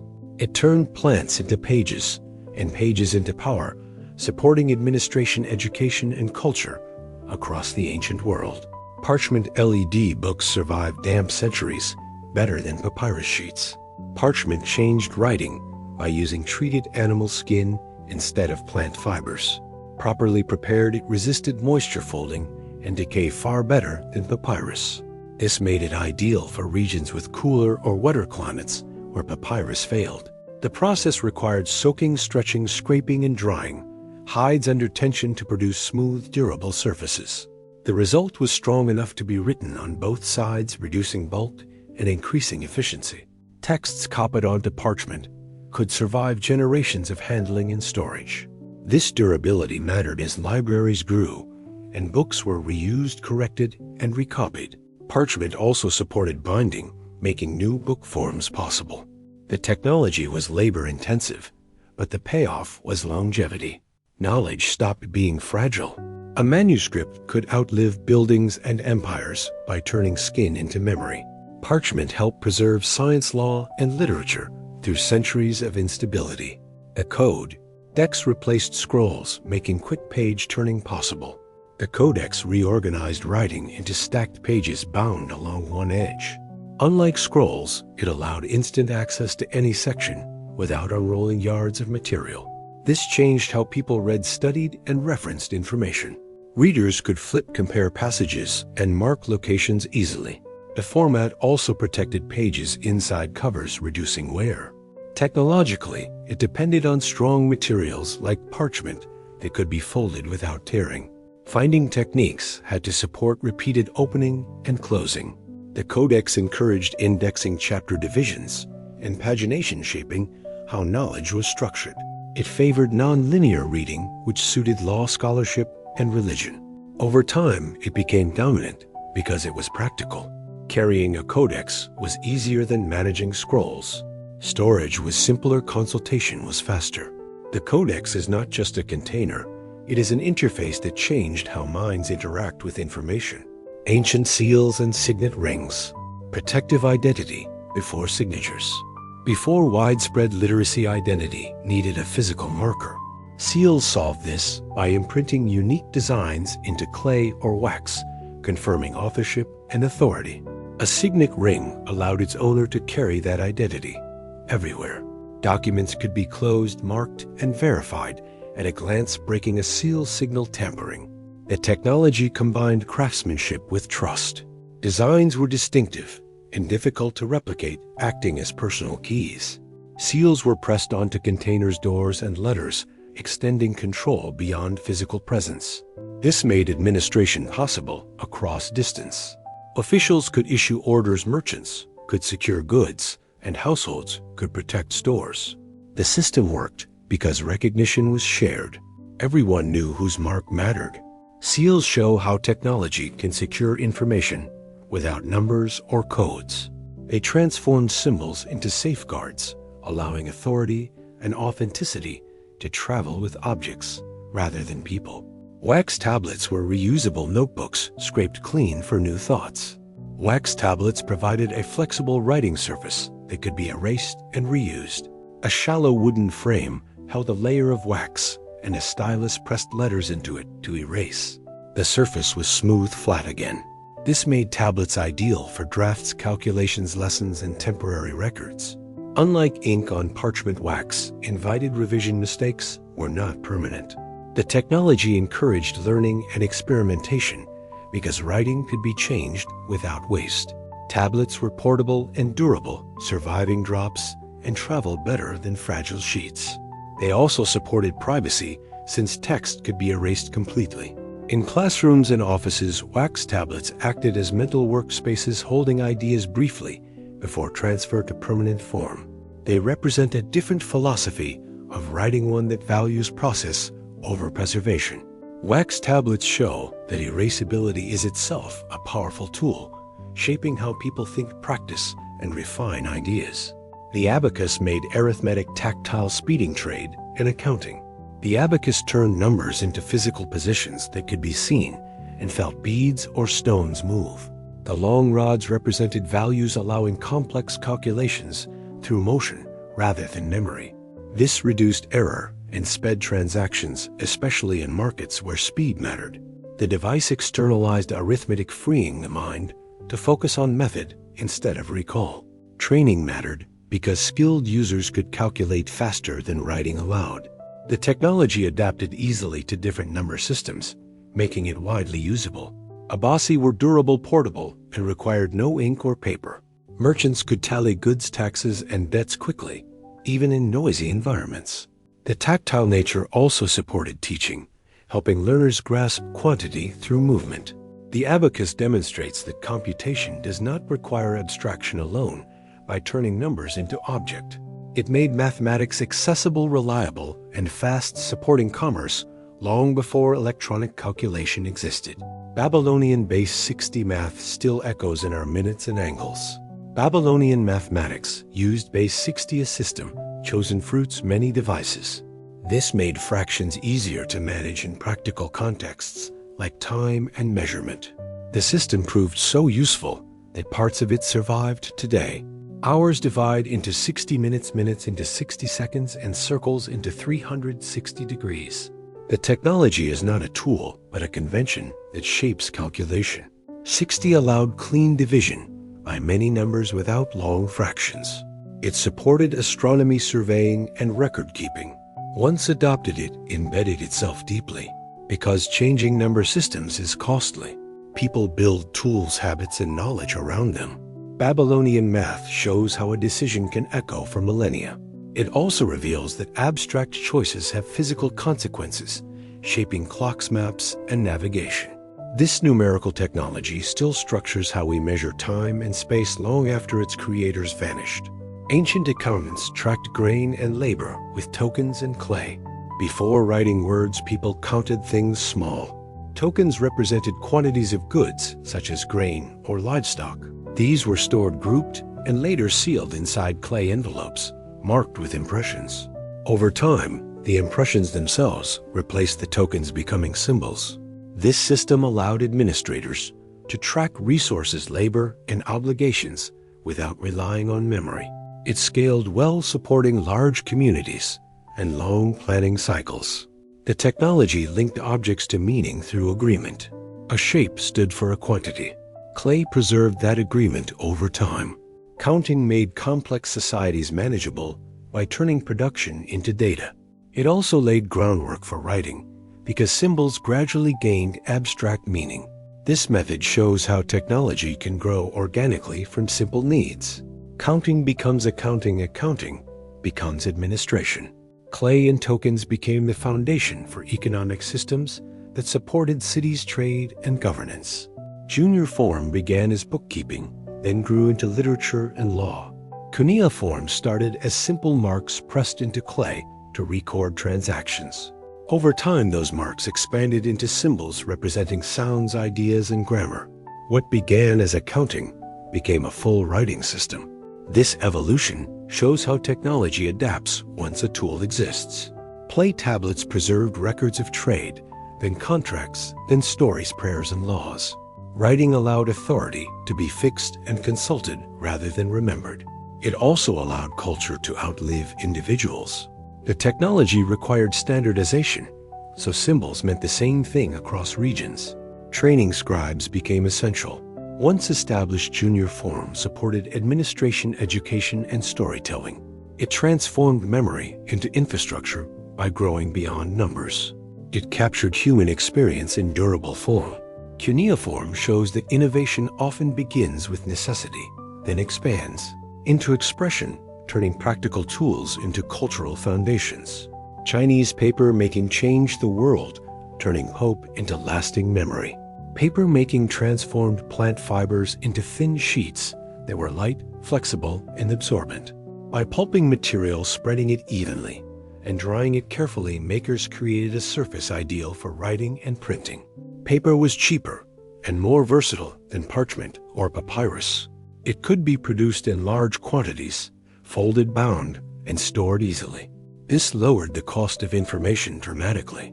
Education expanded, administration became more efficient, art and literature flourished.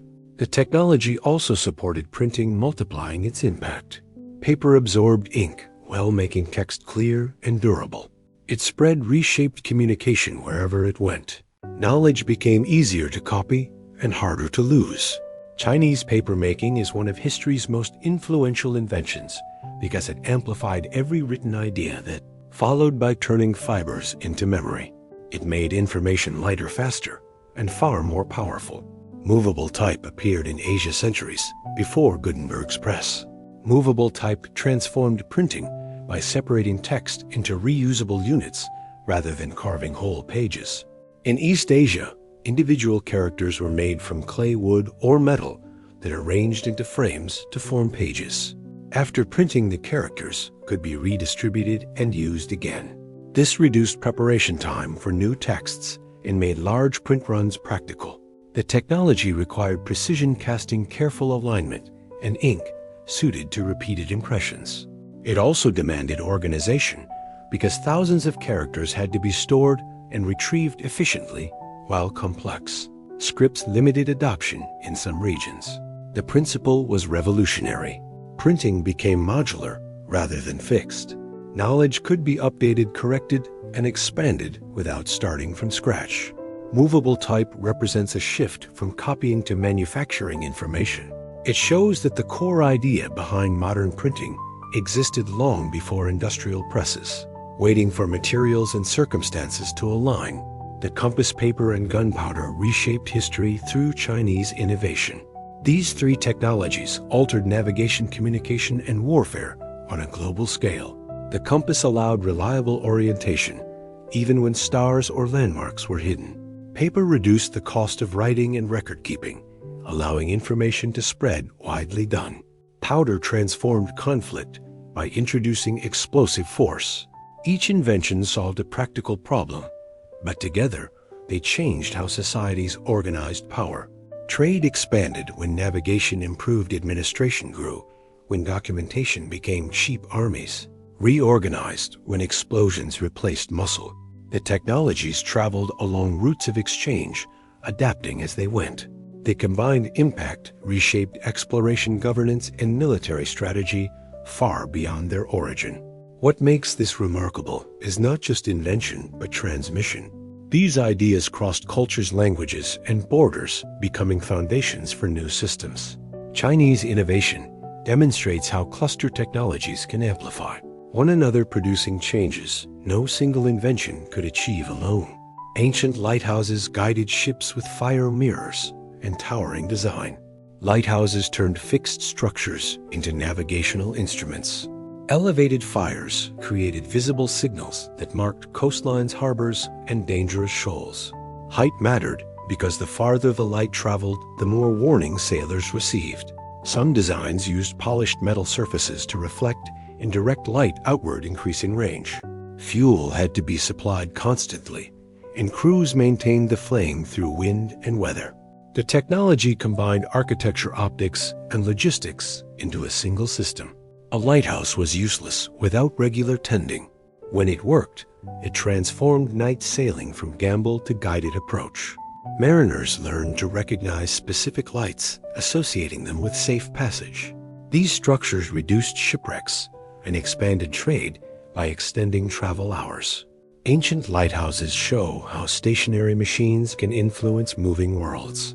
By anchoring light to land, they turned darkness from danger into information. The pharaohs of Alexandria may have used polished surfaces to project light. The pharaohs stood as both monument and machine. Its height alone made it visible from great distances, but accounts suggest reflective surfaces enhanced its signal. Polished stone or metal could concentrate firelight, directing it seaward rather than letting it scatter. This would have increased visibility at night and during haze. Where the mirrors were used precisely as later imagined remains debated, but the idea reflects sophisticated thinking about light control. The structure required constant fuel delivery, skilled attendance, and maintenance of reflective elements. It was not passive architecture. It was an operating system for navigation. Sailors relied on it as a fixed reference, aligning approach routes accordingly. The pharos symbolized technological authority, showing that a city could command the sea itself.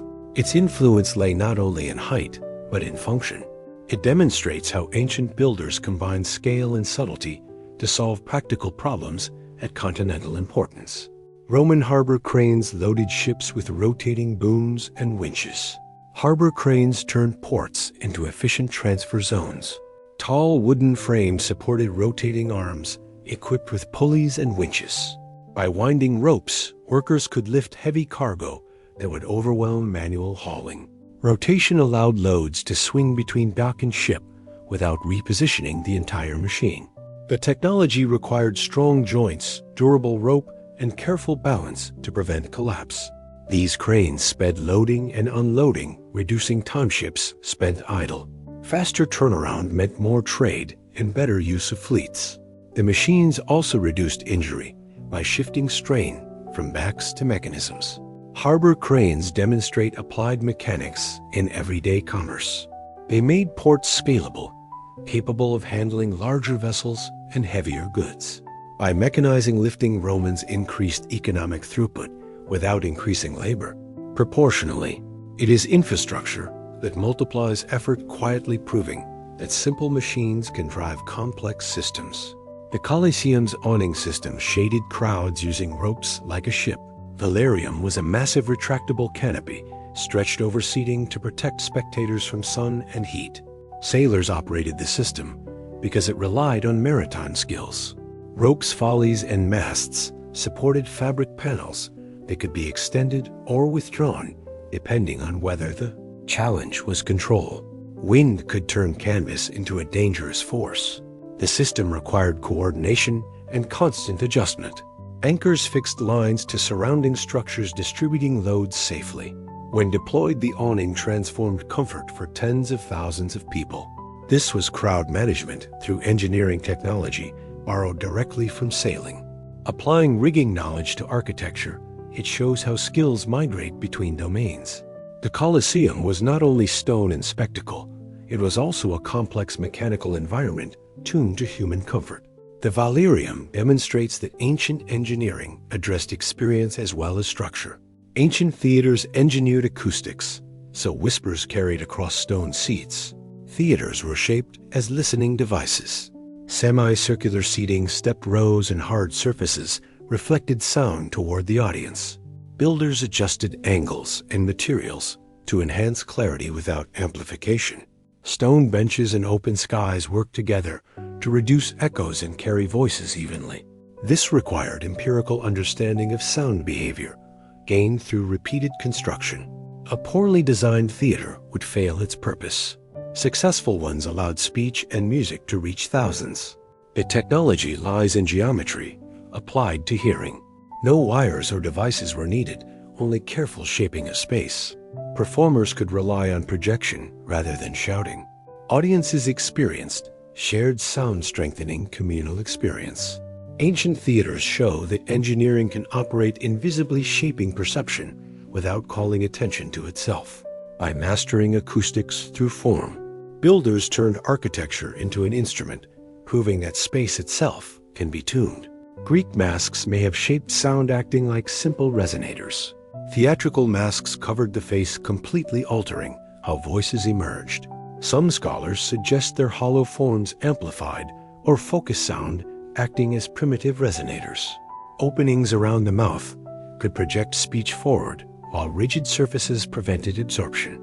Even if amplification was modest, consistency mattered. Masks standardized voice output across performers, helping sound travel evenly. They also supported character clarity, linking visual identity with vocal presence.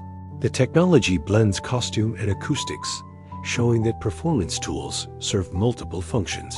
Actors trained to speak through the mask, adjusting tone and volume accordingly. Whether designed intentionally for acoustics or adapted through use, masks influenced how sound behaved on stage. This reflects ancient experimentation with materials and form to shape experience. Greek theater integrated visual, auditory, and architectural technologies into a unified system where even clothing played a mechanical role. Earthquake-resistant temples used flexible joints, letting stone survive shaking.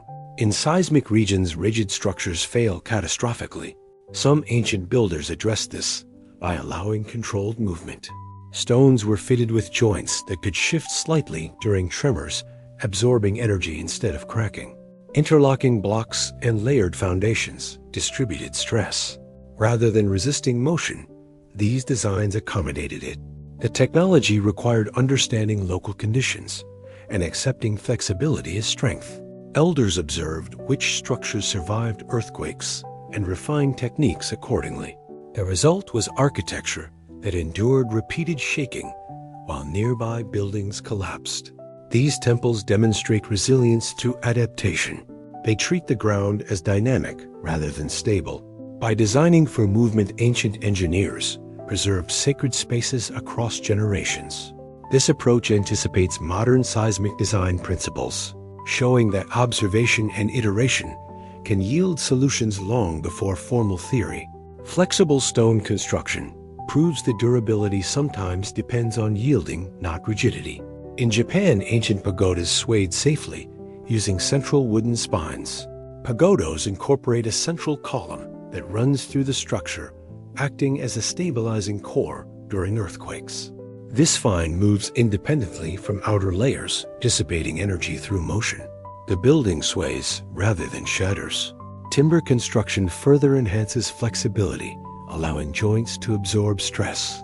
This system evolved through experience with frequent seismic activity. The Gaudas survived when heavier stone structures failed. The technology lies in balance and separation. Instead of locking everything together, designers allowed components to move relative to one another. This reduced resonance and prevented collapse. The result is architecture that behaves more like a living organism than a rigid object. Pagodas demonstrate how traditional engineering solved complex problems through material choice and structural philosophy. By embracing motion, ancient Japanese builders created enduring monuments that continue to stand in earthquake zones today.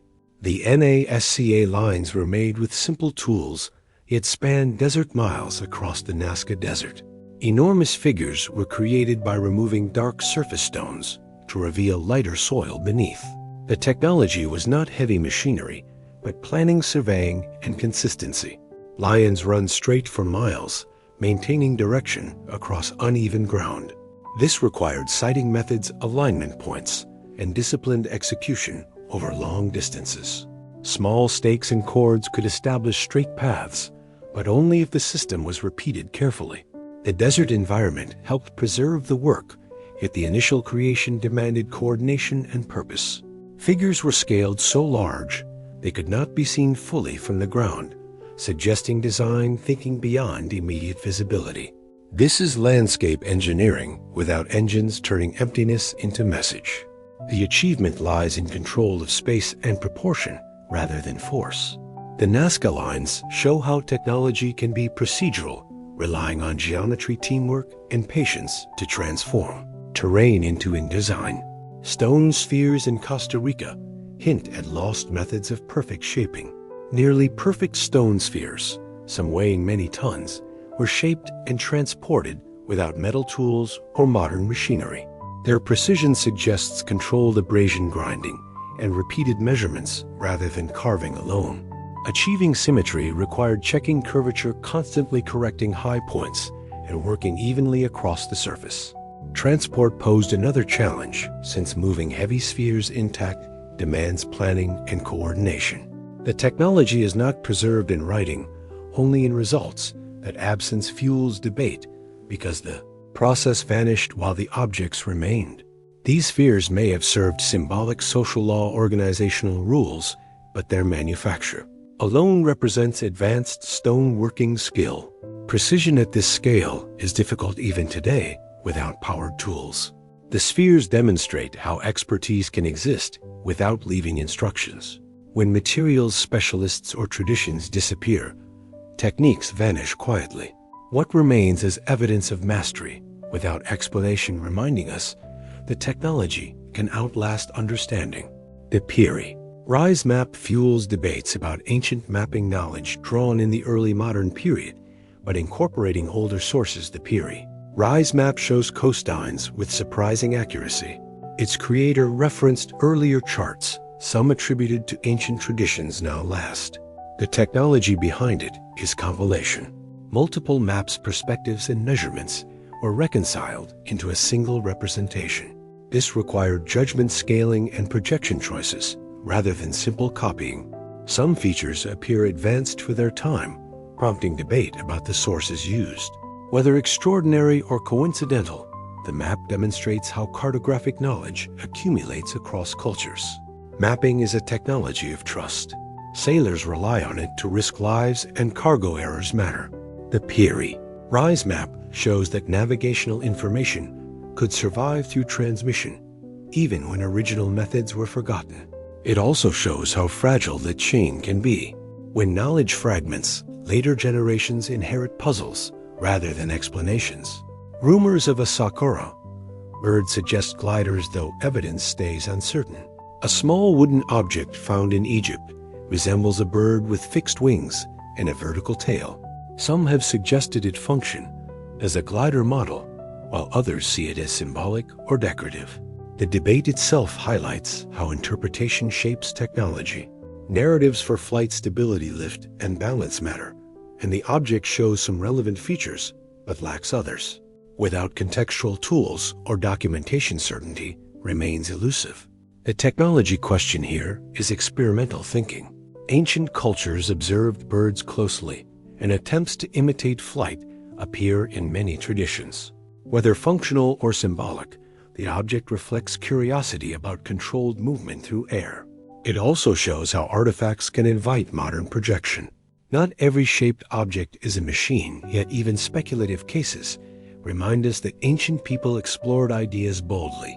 The boundary between play, ritual, and experiment was often thin, and sometimes all three overlapped. The Voyage manuscript remains unread, a book that resists every codebreaker. This illustrated manuscript contains writing that follows patterns yet matches no known language. The text appears structured with repetition and grammar-like features suggesting intentional encoding rather than random marks. If it is a cipher, it represents a complex one resistant to modern analysis. The technology involved could be encryption, invented language, or lost notation. The materials and construction indicate deliberate effort and expense. Someone believed the content mattered enough to preserve carefully.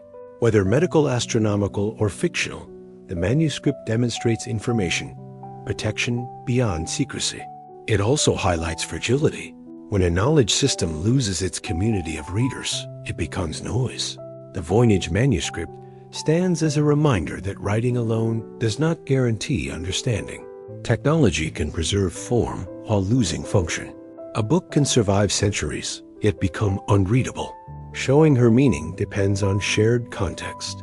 As much as durable ink, Greek fire is still lost. A weapon remembered without a recipe.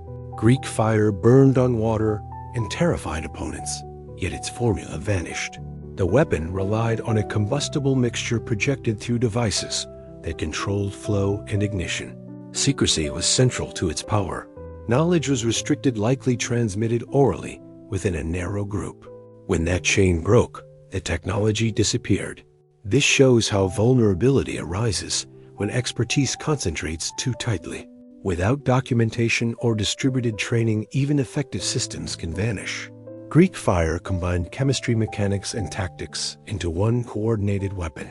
Its loss demonstrates that survival of technology depends not only on success, but on transmission. When materials change, institutions fall, or specialists die, methods evaporate, what remains are descriptions, not instructions. Greek fire endures as a warning if knowledge is hoarded rather than shared. It may protect advantage briefly, but it risks extinction entirely. Power remembered without process becomes legend, not capability. Some ancient concrete recipes may be rediscovered, improving modern resilience. Ancient concretes, particularly those used in maritime structures, sometimes outlast modern mixes. Their durability suggests chemical interactions that strengthen material over time rather than weaken it.